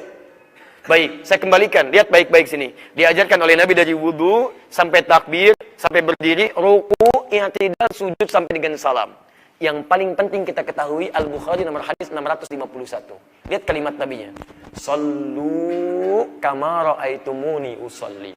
Setelah Nabi telah mengajarkan para sahabat dan sebagainya, beliau katakan, sholatlah kalian persis seperti melihat saya sholat. Jadi peluang keistimewaan ini hanya bisa diraih, bahkan benarnya sholat, hanya bisa diukur dengan cara kita menyesuaikan pelajaran-pelajaran sholat yang bersumber dari Nabi SAW. Jadi kalau sholat kita tidak belajar dari sholatnya Nabi, maka mohon maaf akan ada masalah dalam sholat kita. Jangankan doa kita punya peluang dijawab, tapi sholat kita pun punya peluang untuk diulang. Jelas? Lihat pesan Nabinya, sholatlah kalian persis seperti melihat saya sholat. Pertanyaan saya, pernahkah antum melihat Nabi sholat? Kalau tidak pernah melihat Nabi sholat, bahkan dalam mimpi, dari mana taunya kita Nabi sholat? Nah, rumusnya ada di hadis Muslim, di jilid yang pertama, di halaman 119, posisi paling kiri sebelah atas. Hadisnya dari Ibnu Sirin. Imam Muslim menuliskan, Babul isnadi minad din. Bab belajar, berdasarkan sanad, dari orang-orang yang pernah belajar tersambung kepada Nabi. Disebut dengan sanad. Pelajarannya disebut dengan isnad. Itu bagian yang pokok dalam agama. Artinya, kalau kita ingin belajar sholat, mengetahui dari Nabi, kita bisa lacak dari orang-orang yang pernah belajar dari Nabi. Siapa yang lihat Nabi, sampaikan pada generasi setelahnya, generasi setelahnya, generasi setelahnya, sampai dengan ke kita. Paham? Maka kita keluarkan informasinya, kita tuangkan pada Sabtu ini, kita pelajari bagaimana caranya. Maka muncullah informasi itu dari hadis Abu Daud, ke hadis Ibnu Majah, ke hadis Muslim, sampai hadis Al-Bukhari yang saya tuliskan itu. Paham sampai sini? Baik, pelan-pelan. Jelas? Alhamdulillah. Kalau jelas kita teruskan. Masih ada waktu? Oh, baik ya. Jangan banyak-banyak, saya juga nanti mau bagi lagi ya. Baik, bismillah. Mari kita lihat sini. Saya nanti mohon izin ya. Saya akan minta bantuan teman-teman sekalian untuk bagian praktek ya, bagian praktek. Jadi saya minta nanti satu orang saja bantu saya supaya nanti bisa memvisualisasikan kepada teman-teman sekalian dan saya bisa menunjukkan cara ruku yang diajarkan lewat hadis-hadis ini. Sepakat sampai sini? Baik, langsung saja. Siapa? Satu orang. Bismillah. Antum? Jazakallah khair. Baik. Jazakallah afwan. Baik, teman-teman, fokus ya. Baik, dan pemirsa dimanapun Anda berada, teman kita insya Allah namanya? Boy. Boy, Masya Allah. Baik. Baik. Saya panggil Mas Boy, Kak Boy atau? Nah, baik Mas ya. Fokus ya. Teman-teman, bersama kita, akhi Boy. Baik, akan memberikan gambaran kepada kita semua dengan praktek pembelajaran dari teori yang telah kita tuliskan. Baik, kita mulai pelan-pelan. Fokus ke sini, lihat sini baik-baik, kita akan tunjukkan. Kita minta teman kita, akhi Boy, untuk menghadap dulu ke sebelah sini. Ya. Baik, kita lihat dulu bagaimana cara beliau ruku ya. Nanti kita kembalikan ke hadis seperti apa Nabi mengajarkan ruku. Boleh mundur? Baik, sekarang lihat baik-baik teman-teman sekalian, silahkan ruku. Baik. Tahan sebentar. Kalau ruku itu setelah apa posisinya? Jelas setelah berdiri ya. Berdiri. Baik. Berdirinya masih baru berdiri atau setelah baca surat? Kalau baca surat posisi tangannya bagaimana? Baik ya. Pelan-pelan. Baik. Ini berarti setelah baca surat selesai. Lihat sini. Menghadap ke sana. Nah, teman-teman sekalian lihat baik-baik ya. Cara beliau bersedekap saya kembali informasikan. Saya mau tanya, ini benar atau tidak? Yang benar angkat tangan? Yang tidak? Baik, kalau tidak tahu jangan ngarang, katakan. Baik, benar atau tidak ukurannya hadis? Baik, ukurannya hadis. Benar atau tidak? Benar. Tahu dari mana? Mana hadisnya? Lihat sini, lihat baik-baik ya. An-Nasai nomor hadis 886. Ketika Anda mengangkat dalam bertakbir, lihat bertakbir, mau sejajar dengan bau Al-Bukhari nomor hadis 715, hadwaman kibaihi, atau sejajar dengan daun telinga di sini, An-Nasai nomor hadis 1101, tetap setelah diangkat ini, fawadha'a yadahul yumna 'alal yusra, maka meletakkan tangannya yang kanan di punggung yang kirinya. Lihat ada dua caranya. Satu, caranya tidak digenggam. Tidak digenggam. Perhatikan, yang kanan tutup punggung yang kiri di sini. Ini satu. Terdengar suara saya? Baik, belakang dengar suara saya? Baik. Kalau tidak, kenapa bisa geleng? Lihat sini. Artinya Anda dengar ya. Lihat sini. Teman-teman, fokus sini. Angkat tangan begini, letakkan telapak yang kanan di punggung yang kiri. Pertama di sini. Jelas ya? Jelas. Kedua, bisa, cara yang pertama ini, bisa pergelangan ketemu pergelangan di sini. Jangan di rumah Mas ya. Baik, lihat sini. Jelas? Baik, pergelangan ketemu pergelangan. Jadi begitu takbir, misal di sini, misal takbir di sini, Allahu Akbar, ini. Langsung ya, tidak usah diukur. Allah. Pas. Ini ya. Paham? Tiga. Sa'id. Sa'id itu di sini. Lengan.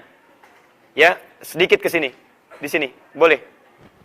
Kalau ini mirfak, marafik, siku, ini yang dilarang. Ini yang dilarang. Jadi kalau Anda ingin bersedekap jangan sampai ke sini. Ini yang dilarang. Ya, hati-hati. Kadang-kadang subuh sedang sholat di luar di puncak gitu ya, ada yang begini. Nah, ini nggak boleh. Baik ya, sampai sini. Nah, ini Mas Boy di sini posisinya. Ya, ini termasuk benar dalam hadis. Artinya boleh di sini. Sampai keringatan ya. Boleh di sini, boleh di sini. Jelas ya? Baik. Jadi ini benar. Letaknya di mana? Di dada. Dada ada dua dalam bahasa Arab. Ada nahrun, ada sodrun. Kalau nahrun itu di sini.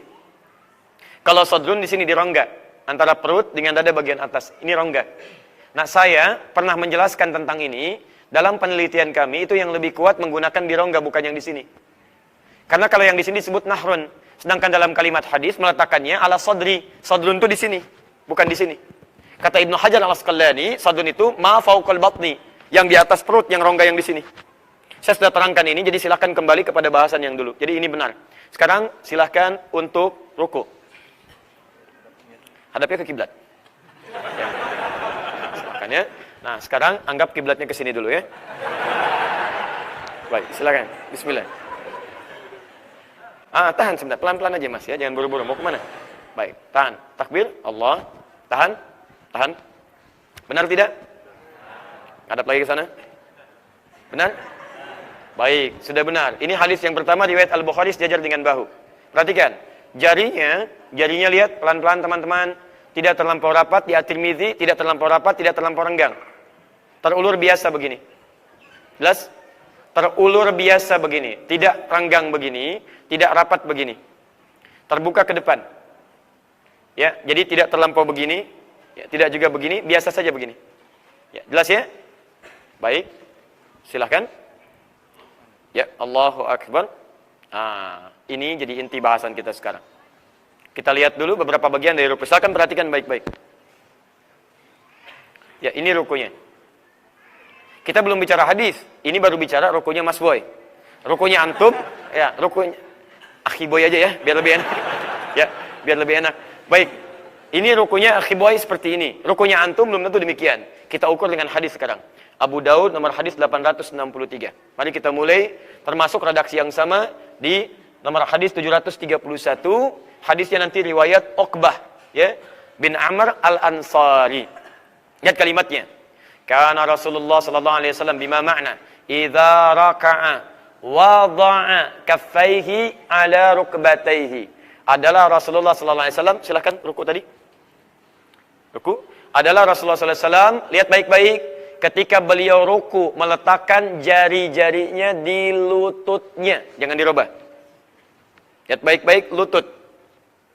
Awas ingat, bukan di bagian paha di sini, bukan di bagian betis di bawah. Ingat di lutut. Lutut. Ingat baik-baik ya.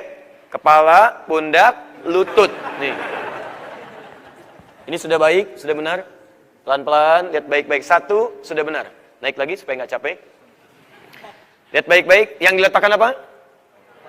Bukan tangan, telapak tangan. Kafai itu telapak tangan. Kalau tangan yad namanya. Yad. Ingat betul ya. Dalam bahasan fikih sholat, bahkan dari wudu, Quran dan hadis itu selalu spesifik menyebutkan batas. Al-Quran dan hadis spesifik menyebut batas. Misal, tangan itu yad. Kalau yad itu tangan, dari ujung jari sini, sampai ke sini. Ke bahu. Ke ujung sini. Itu tangan. Yadun.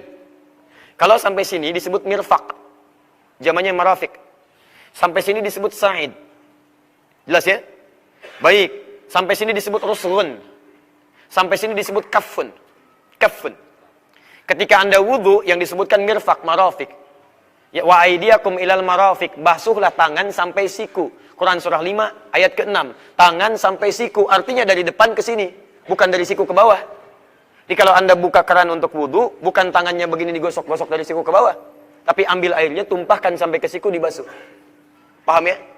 Nah sekarang, saat Anda akan bersedekap, sampai ke sa'id. Dari rusgun sampai ke sa'id. Artinya boleh sampai sini. Nggak sampai siku. Tapi saat Anda meletakkan tangan di lutut, yang disebutkan di hadis kafai, telapak tangan. Jadi telapaknya yang diletakkan di lutut. Paham? Baik, sekarang nomor hadis 730-nya. Mohon izin. Ruku lagi. Sekarang telapak tangannya sudah diletakkan di lutut. Supaya lebih diketahui, Akhi Boy menghadap ke arah teman-teman sekalian. Dan kamera bisa kita lihat baik-baik supaya pemirsa di rumah bisa menyimaknya. Lihat baik-baik teman-teman sekalian. Bagaimana posisi jarinya? Jangan dirubah. Tertutup atau terbuka? Baik, sekarang angkat. Ruku lagi. Angkat tangan jangan berubah, gini aja. Ayo, angkat. Tertutup atau terbuka? Baik, perhatikan baik-baik ya. Baik-baik. Kalimat hadisnya, kana Rasulullah sallallahu alaihi wasallam idza raka'a faraja asabaihi amkana kaffaihi wa faraja asabihi. Adalah Rasulullah sallallahu alaihi wasallam ketika beliau itu akan ruku, maka beliau meletakkan telapak tangannya amkana sampai tenang, meletakkan kemudian beliau di lututnya pelan-pelan, wa faraja asabi'ahu, dan kemudian merenggangkan jari-jarinya. Di jari-jari ini bukan menutup begini tapi terbuka begini. Paham? Baik, dan kalimatnya menggunakan kata amkana. Amkana itu sesuatu yang diletakkan dengan tekanan, jadi menekan sampai tenang. Jadi ketika Anda akan ruku, tolong ruku, ngadep ke sini, izin. Lihat sini ya. Jadi begitu tangan diletakkan di lutut, jari-jarinya terbuka begini, itu sambil ditekan. Sambil senyamannya kita. Jadi begitu Anda akan ruku misalnya, ada tekanan ke lutut Anda begini. Jadi kayak nekan ke sini. Ya, paham ya? Jadi ditekan seperti ini. Resikonya apa? Ketika ini ditekan, baik-baik, lihat baik-baik, maka betis yang di belakang itu pasti akan tegang. Ini. Ya. Saya ulangi ya, saya ulangi. Maju sedikit Mas sini. Akhi. Baik. Ini tangan diletakkan ke sini. Begitu ini menekan, ini pasti akan tegang. Jadi kalau rukunya benar, ini akan tegang. bagian belakang. Akan kuat ini betis, otot-otot di betis ini. Karena itu orang yang rukunya benar, mohon maaf, itu otot-otot di betisnya akan kembali diluruskan, ketarik dari bawah sampai ke atas. Ditarik lagi. Maka biasanya kalau rukunya itu benar, kalau masalah pegel, masalah macam-macam itu ketarik lagi tuh. Ya, karena ini ditekan, maka ini akan ada tekanan dari belakang. Sama, ini yang ditekan, saya tekan ke sini, maka ini akan tegang di belakang. Paham ya?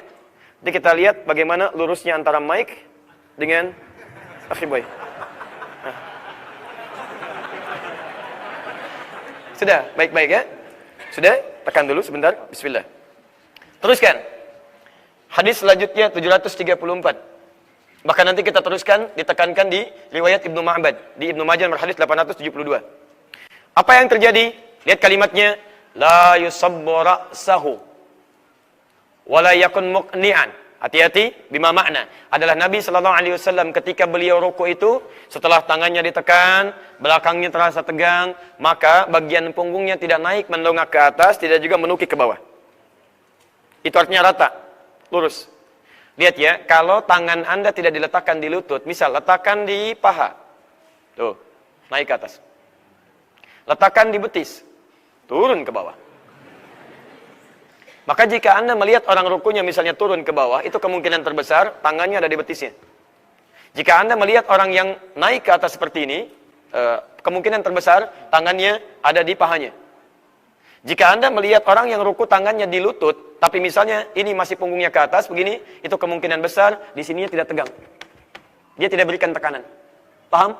Kalau benar cara rukunya, maka ini menekan ke belakang, ini akan ditarik sampai lurus ke sini. Bahkan di Ibnu Majah disebutkan seakan-akan ketika ada gelas disimpan, ada bejana disimpan di atasnya, seperti ini, dan dituangkan air di atasnya, maka airnya tidak akan tumpah. Seperti ini. Hati-hati mas ya. Ini situasinya. Baik ya. Ini udah bagus. Ya, sudah bagus rukunya. Belum selesai maksudnya. Baik. Jadi teman-teman sekalian, pertama, lihat baik-baik, saya belum selesai. Pertama, telapak tangan. Review dulu, letakkan di mana? Lutut. Baik. Jarinya terbuka. Baik, pelan-pelan. Betisnya baik, ada tekanan. Kemudian punggungnya rata, lurus sampai dengan bagian ke kepalanya. Paham sampai sini? Belum selesai. Sekarang sikunya. Itu lagi. Nah, baik. Pernah lihat ada orang sholat pakai tisu? Udah. Sabar ya. Sabar. Baik. Baik. Pelan-pelan. Lihat sini. Ini bagian terakhir. Ini sudah cukup bagus bagian atas dengan tangannya. Nah, tinggal persoalan siku. Ini agak mirip-mirip antara ruku dengan sujud. Tapi sujud itu lebih luas lagi. Kalau ruku masih adalah toleransinya. Ingat ya, saat ruku ini, usahakan sedapat mungkin, siku jangan sampai dia mendekat ke arah diafragma, ke perut. Agak dijauhkan. Ya, bisa dijauhkan tapi sedikit menekan begini. Jadi ini dijauh, ini sudah bagus. Ya, sudah bagus. Bisa juga Anda lebarkan sedikit misalnya, dengan posisi seperti ini misal. Ya, agak keluar begini. Jadi jangan didekatkan ke sini. Jadi dijauhkan ke sini. Sudah bagus, gak dijauhkan sini. Tekan, gak dijauhkan. Paham ya? Lihat sini, ibu sekalian, fokus ya. Bedakan dengan yang ini. Saya dekatkan sekarang begini. Paham gak? Ya. Bisa dipahami? Saya ulang ya. Saya beginikan tuh, saya dekatkan begini. Ke dalam. Ini keluar. Ini yang benar, ini yang salah. Ya. Yang salah yang ke dalam begini. Ya. Ada beberapa yang mengatakan kalau perempuan itu saat ruku juga dalam keadaan sujud, itu tangannya ke dalam, bukan keluar. Nah, itu pendapat yang keliru. Saya tidak temukan dalilnya. Bahkan itu yang dilarang. Kenapa? Ada orang sholat pernah langsung seketika diluruskan oleh Nabi. Padahal Nabi kalau sedang orang ibadah, itu biasanya ditunggu sampai selesai, baru dibenarkan. Tapi ini kasus menimpa khususnya dalam keadaan sujud. Di ketika sujud, ya, kemudian dia rapatkan tangannya begini, sampai menekan ke diafragmanya, itu langsung seketika diluruskan. Jangan kerjakan itu bahaya. Di dalam posisi Anda ruku, apalagi sujud, tangan Anda menutup diafragma, itu menghambat pernapasan Anda. Anda bisa meninggal. Paham ya? Karena itu bagian yang kedua, itu siku sedapat mungkin tidak dirapatkan ke dalam, tapi dibuka keluar atau minimal menjauh dari perut. Jelas ya? Baik, jadi lihat ini satu punggung yang rata. Ya kan sedikit. Ya, sedikit lagi. Yang ini aja. Terus segini ya. Ruku antum segini ya. Nah, teman-teman, demikian. Jelas? Tekan bagian belakangnya. Kemudian ini agak sedikit menjauh. Belakangnya, ya, otot-otot di betis, ini ditarik sampai ke atas dan diluruskan begini. Paham sampai sini? Baik. Sudah ruku belum? Baru ruku. Karena ruku itu bukan sekedar gerakan, tapi ada bacaan. Ini belum baca bacaan. Ya, walaupun sudah lama, belum baca ini. Ya, baru begini aja. Baru baca ya. Silakan akhi. Jazakallah khair. Baik. Untuk antum dapat buku. Dua langsung ya, dua sekaligus. Baik, jazakumullah khair. Baik. Ya, bangun ya. Ini juga sudah ruku. Paham sampai sini? Maka, ayo kita coba mulai praktekkan di rumah. Antum pulang ke rumah dengan pasangan masing-masing dan keluarganya, coba meluruskan untuk ruku. Coba dilihat, barangkali selama ini rukunya ada belum seperti tadi yang diturunkan dari hadis-hadis yang kami jelaskan. Ini baru pertama, kita belum kebacaan, baru kegerakan saja. Maka nanti antum, mohon maaf ya ikhwan, suami, para ayah yang nanti hadir dalam sesi kali ini, termasuk pemirsa dimanapun anda berada, silahkan kita coba maksimalkan sedapat mungkin sebelum kita kembali kepada Allah. Yuk, ajak istrinya, ajak anak-anaknya, yuk kita ruku sama-sama. Ya, kemudian antum ajarkan pelan-pelan, saling koreksi, dan gak apa-apa, jangan merasa benar dulu, silahkan tunjukkan. Barangkali dengan itu semua, di posisi terbaik itulah kemudian ruku kita yang selama ini belum kita sadari. Paham ya? Baik. Terakhir, saya berhenti di sini. Nanti pertemuan berikutnya baru kita bahas hikmahnya. Apa doa yang dibaca? Baik. Saya sering katakan, kalau kita ingin bicara masalah ibadah, itu pandangan pertama dalil. Patokannya dalil. Ada dalil, kita kerjakan. Tidak ada dalil, kita tinggalkan. Paham ya? Hadis Muslim, nomor hadis 772. Ini yang paling pendek. Subhana rabbiyal azim. Subhana rabbiyal azim. Sudah? Itu doa yang pertama. Saya sebutkan yang paling populer saja. Berapa kali? 3 kali. Boleh 2 kali? Boleh sekali? Boleh 4 kali? Boleh 5 kali? Antum tuh enak sekali bilang boleh gitu ya. Luar biasa. Ulama itu ketika akan bilang boleh, itu mikirnya luar biasa. Kadang-kadang istikharah dulu, gitu kan? Istikharah dulu, macam-macam dulu, baru besoknya bilang boleh. Antum nih boleh. Masya Allah. Karena sebab boleh, gak ada yang sempurna ibadah kita itu. La haula wala quwata illa billah. Tapi teman-teman sekalian, boleh kita memperbanyak bacaan Subhana Rabbiyal Azim. Sekali boleh, 2 kali boleh, 3 kali boleh, 4 kali boleh. Yang tidak tepat itu adalah membatasi bacaan sampai bilangan tertentu. Membatasi itu yang salah. Hadis membaca 3 kali boleh, sah itu, sah. Yang tidak sah itu adalah ketika membatasi, harus 3 kali. Ya, lebih dari 3 kali itu salah. Nah, itu yang tidak ada ketentuannya. Ya, tidak ada ketentuannya. Di An-Nasai ada 3 kali disebutkan. Syekh Al-Albani bahkan mentarjih hadisnya sahih. Diboleh kalau anda ingin ucapkan Subhana Rabbiyal Azim, Subhana Rabbiyal Azim, Subhana Rabbiyal Azim, itu boleh. Paham? Baik. Subhana Rabbiyal Azim wa bihamdi. Boleh? Boleh. Benar tidak? Sahih tidak? Luar biasa. Masih dijawab aja. Alhamdulillah. Boleh. Sah. Sahih hadisnya. Sahih. Di An-Nasai ada. Di Abu Daud ada, bahkan disahihkan oleh Syekh Muhammad Nasruddin Al-Albani. Ya, boleh Subhana Rabbiyal Azim wa bihamdi. Boleh. Berapa kali? 3 kali boleh, 4 kali boleh, 5 kali boleh, dan seterusnya. Ya, yang tidak tepat itu membatasi harus 3 kali. Kalau tidak 3 kali itu salah. Itu enggak ada ketentuannya. Paham ya? Baik, pelan-pelan. Selanjutnya, yang riwayat Sayyidah Aisyah radhiyallahu taala anha. Ini sering dibacakan oleh Nabi. Kalau sering itu tidak harus selalu. Artinya sering kali dibaca Nabi. Yang lainnya pun benar. Dibaca Nabi juga. Tapi ini setelah ada satu peristiwa, ini yang sering dibaca oleh Nabi. Terdapat di Al-Bukhari nomor hadis 817. Bacaannya kata Sayyidah Aisyah, Subhanakallahumma wa bihamdika Allahumma ighfirli. Subhanakallahumma wa bihamdika Allahumma ighfirli. Pelan-pelan. Ada orang meninggal, kita katakan baik. Ada lampu padam, kita katakan sama, innalillahi. Betul, innalillahi sama. Di setiap musibah yang terjadi, bukan hanya meninggal saja, setiap musibah katakan innalillah. Satu kali padam lampu, Nabi mengajarkan pada Sayyidah Aisyah, kuli katakan innalillah. Lampu nyala katakan alhamdulillah. Tugas lampu padam dan nyala. Tugas kita belajar, padam katakan innalillah, nyala katakan alhamdulillah. Teruskan. Subhanakallahumma wa bihamdika Allahumma ighfirli. Itu bacaannya. Nah sekarang, pelan-pelan ya.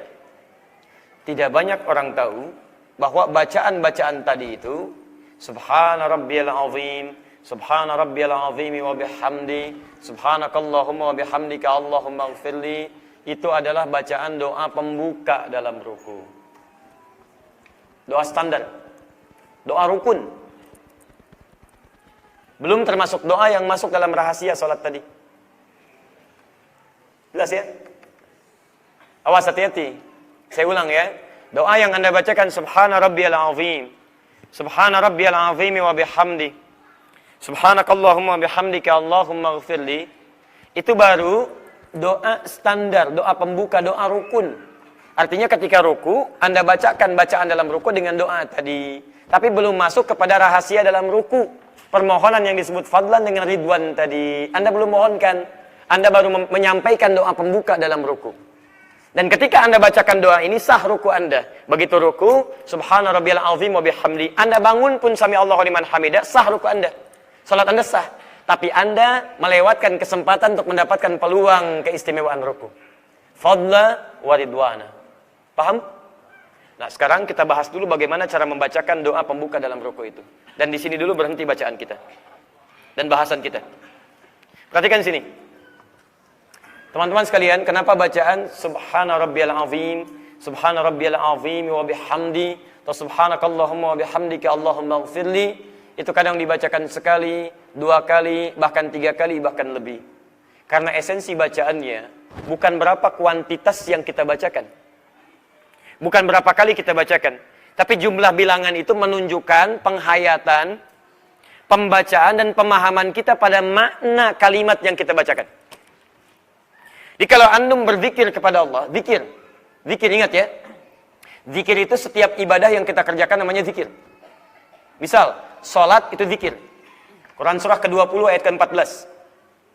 Al-Quran itu zikir. Quran surah ke-15 ayat 9. Menghafal Quran itu zikir. Quran surah ke-54 ayat 17, 22, 32, 40. Berdoa itu zikir. Quran surah ke-7 ayat 205. Istighfar itu zikir. Quran, hadis riwayat Muslim, hadis 591. Mengucapkan subhanallah, alhamdulillah, Allahu akbar itu zikir. Hadis riwayat Muslim, hadis 597. Nah, ketika Anda mengucapkan subhanallah, subhanallah, subhanallah, berapa kali setelah salat? 33. Alhamdulillah berapa kali? Allahu akbar berapa kali? 33 itu, yang penting bukan kuantitasnya harus 33. Yang dimaksud 33 itu bacakan sampai Anda paham inti kalimatnya. Sampai sadar maknanya. Subhanallah sekali belum paham, wajar. Subhanallah 2 kali belum paham, wajar. Tapi 33 kali belum paham juga, sampai berapa kali Anda mesti ucapkan? Di orang yang benar bacaan subhanallahnya adalah ketika orang itu memahami inti bacaannya. Maksudnya ini. Makanya ketika Anda membacakan subhana rabbiyal azim, maksudnya Anda diminta menghayati bacaan itu. Sehingga ketika Anda ucapkan, Anda ruku. Ada kaitan antara bacaan dengan ruku Anda itu. Dulu, orang ruku itu, termasuk sujud, itu diantaranya adalah sikap penghormatan, pengagungan kepada raja-raja atau yang dianggap mulia. Orang Persia kalau ingin mengagungkan rajanya, dia ruku begini, melipat tangannya, kemudian di dadanya dia ruku begini. Orang Romawi ketika ingin memuliakan rajanya, dia sujud menyembah rajanya. Bagi kita, maaf, yang raja itu hanya Allah subhanahu wa ta'ala. Yang patut diagungkan hanya Allah subhanahu wa ta'ala. Yang patut diutamakan hanya Allah subhanahu wa ta'ala. Agung itu artinya utama. Agung itu prioritas. Kalau kita ingin menepikan yang lainnya yang tidak sebanding dengan Allah, maka kita katakan subhan. yang agung, azim. Hanya Allah, Allah yang merawat saya, menyayangi saya, memaafkan saya, mengampuni saya, memenuhi kebutuhan saya. Rabbun, saya Rabbi, subhana rabbiyal azim. Kalau ada yang penting, Allah yang lebih penting. Kalau ada yang agung, Allah yang maha agung. Kalau ada yang merasa besar, Allah yang paling besar. Jadi ketika Anda ruku itu, Anda ingin menundukkan diri Anda di hadapan Allah. Dan Anda mengatakan komitmen kepada Allah, ya Allah, mulai saat ini, tidak ada yang paling penting di hadapan saya kecuali Engkau saja. Tidak ada yang paling agung kecuali Engkau saja. Tidak ada yang paling memberikan kontribusi pada hidup saya kecuali Engkau saja. Rabbun, merawat saya, mengampuni saya, memaafkan saya dan segalanya. Dan hebatnya Anda ucapkan kalimat subhan. Di semua doa ruku dibuka dengan kalimat subhan. Ingat betul ini ya. Ingat betul ini. Kalimat subhan itu adalah kalimat yang diucapkan jika ada hal-hal yang bertentangan dengan sifat atau keagungan Allah. Kalau ada yang indah ke puncak dari Masjid At-Ta'awun, lihat pemandangan bagus, Anda ucapkan apa? Subhanallah. Bukan. Bukan. Apa? Masya Allah. Walaula idh dakhalta jannataka qulta masya Allah. Al-Kahf. Ya, kalau kamu masuk ke dalam kebunmu itu melihat keindahan-keindahan, ucapkanlah masya Allah. Yang benar itu asalnya bukan subhanallah. Bukan subhanallah. Kalau subhanallah itu asalnya diucapkan untuk menepikan segala hal yang tidak sesuai dengan sifat dan keagungan Allah. Misal, Quran surah kedua Al-Baqarah ayat 116, paling kiri di pertengahan. Ada orang berkata Allah punya anak. Wa qalu ittakhadallahu walada. Mereka berkata Allah punya anak ya. Subhanallah. Teruskan. Subhanallah. Baik. Enggak, tadi beliau bersihin, saya ucapkan rahmukallah. Terus mau bersih lagi ditahan. Saya bilang teruskan. Baik. Wa qalu ittakhadallahu walada. Mereka berkata Allah punya anak. Subhanallah. Itu enggak benar. Enggak sesuai dengan sifat Allah. Awas hati-hati. Mereka berkata Muhammad, maaf, Tuhanmu gila. Bisa memperjalankan hambanya dari Masjidil Haram ke Masjidil Aqsa, naik ke langit cuma semalam. Turun ayat Quran surah 17 ayat pertama. Subhanalladzi asra bi'abdi. Enggak benar tuduhan Anda. Tuhan saya tidak seperti yang Anda gambarkan. Tidak layak sifat itu melekat pada Tuhan saya. Dialah Allah yang maha suci dari semua sifat yang Anda sebutkan, yang telah memperjalankan hambanya dari Masjidil Haram ke Masjidil Aqsa, naik ke langit cuma semalam. Jadi kalau Anda ucapkan kalimat subhan, asalnya pada yang tidak sesuai dengan ketentuan Allah. Paham? Tapi kalau pada yang indah-indah, yang baik-baik, bagus-bagus, ucapkan Masya Allah. Maknya, mak ta'ajub, mak kekaguman. Sya'nya, harapan supaya terus berlangsung. Jadi kalau Anda ucapkan Masya Allah, lihat kebun yang indah, pemandangan bagus, artinya, ya Allah, saya kagum dengan penciptaanmu ini, ya Allah. Kalau bisa jadikan setiap saya datang ke sini, selalu terlihat indah seperti ini. Itu Masya Allah. Jangan salah tempat, ibu lihat anak nakal, susah diatur luar biasa. Ibu ucapkan apa? Masya Allah. Ya Allah, sungguh saya kagum dengan kenakalan ini. Kalau bisa teruskan, ya Allah, teruskan. Baik ya.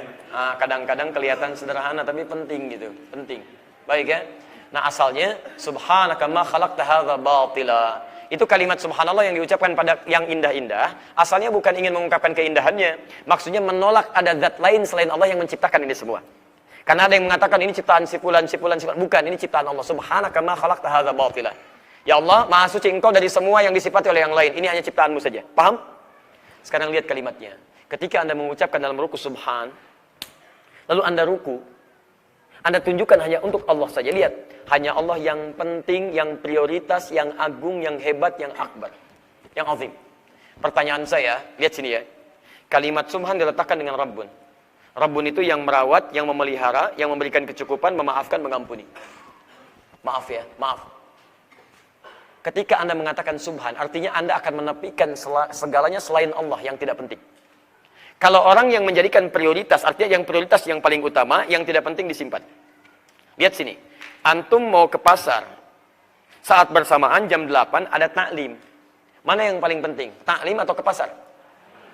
Belum tentu, Bu. Belum tentu, hati-hati. Kalau nanti di pasar ada kebutuhan yang sangat krusial, yang harus didapatkan pada saat itu juga, gitu kan? Ibu harus ke pasar dulu, baru kemudian ambil barangnya, baru kemudian pergi ke taklim.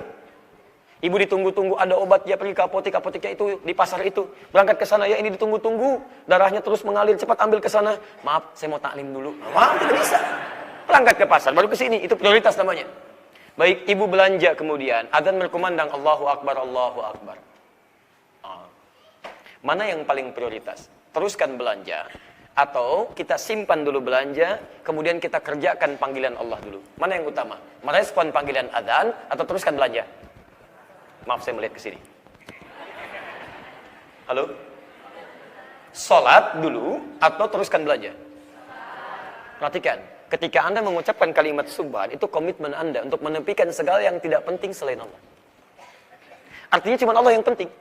Jadi kalau orang yang mengatakan kalimatnya subhan rabbiyal azim, maka praktikal kehidupannya akan menempatkan Allah prioritas dalam kehidupannya.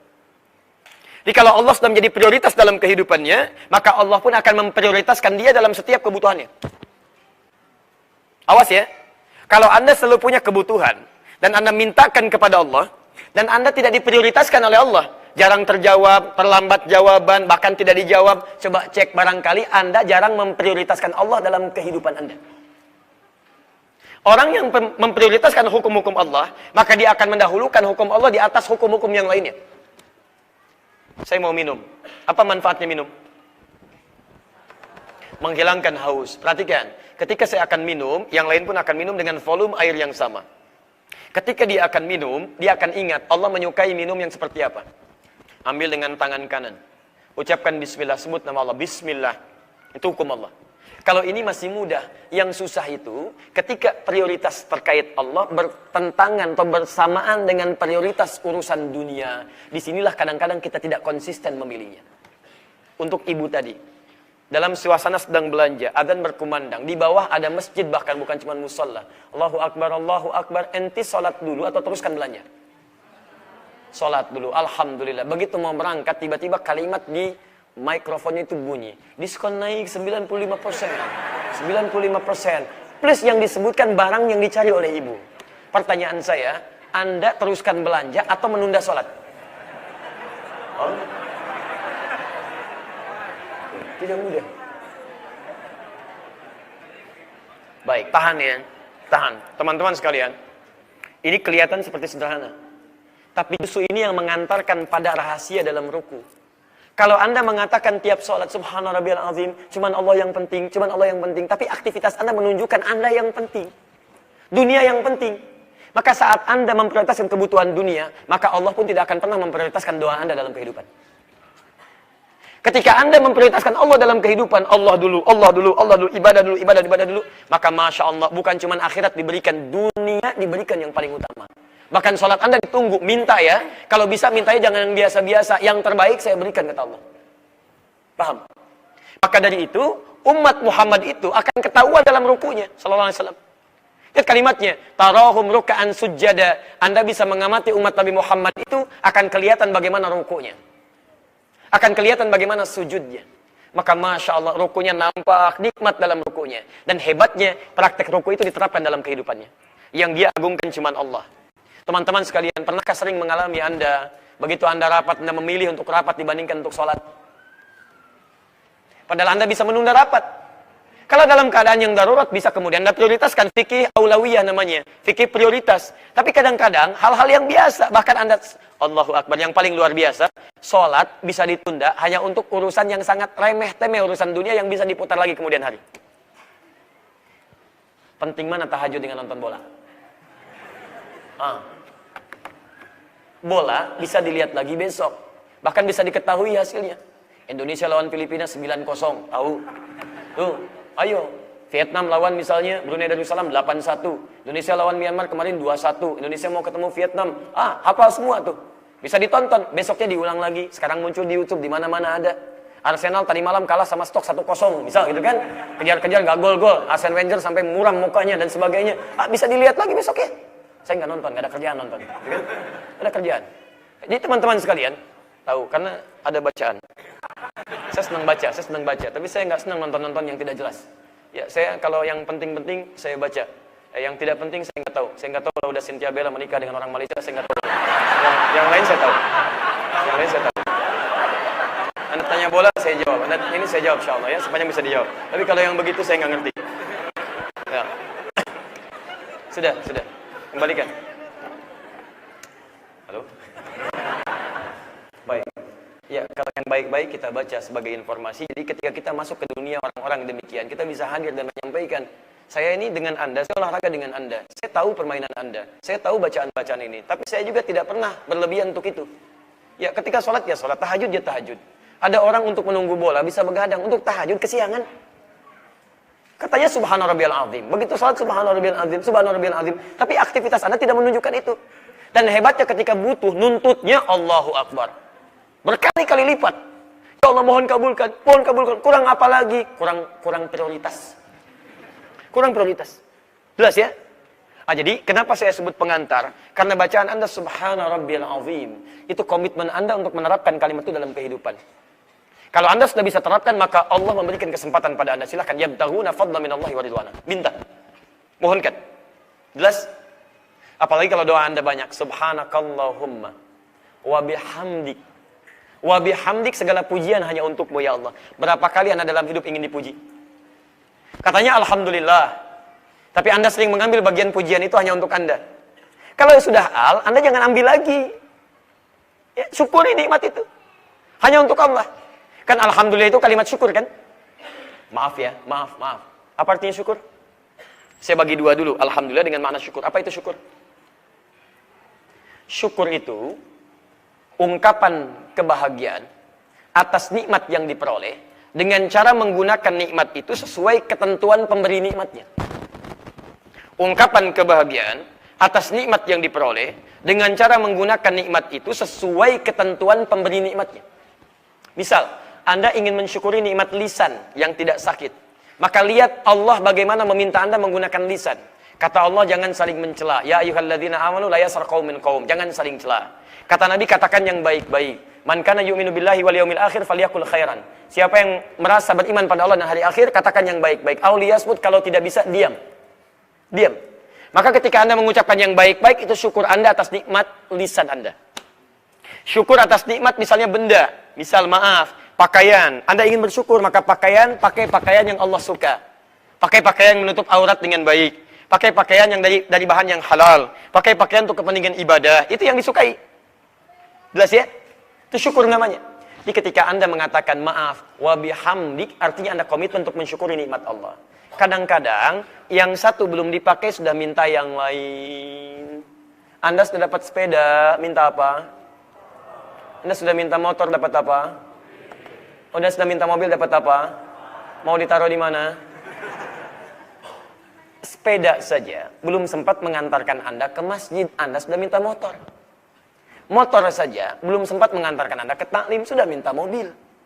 Mobil saja belum sempat dipakai ibadah, sudah minta pesawat. Kalau dengan sampai pesawat sudah Anda miliki, belum sempat meningkat ibadah, Anda mau minta apa lagi? Coba ya terangkanlah gitu kan, butuh apa lagi Anda? Hah? Mau apa lagi? Tuh sampai lampu kaget padam. Sampai lampu aja kaget gitu kan. Paham ya? Tadi teman-teman sekalian, coba cek barangkali Anda kebanyakan minta yang ada aja belum disyukuri. Terakhir, Allahumma gfirli. Itu yang paling hebat. Makanya saya sering memprioritaskan yang doa Al-Bukhari itu.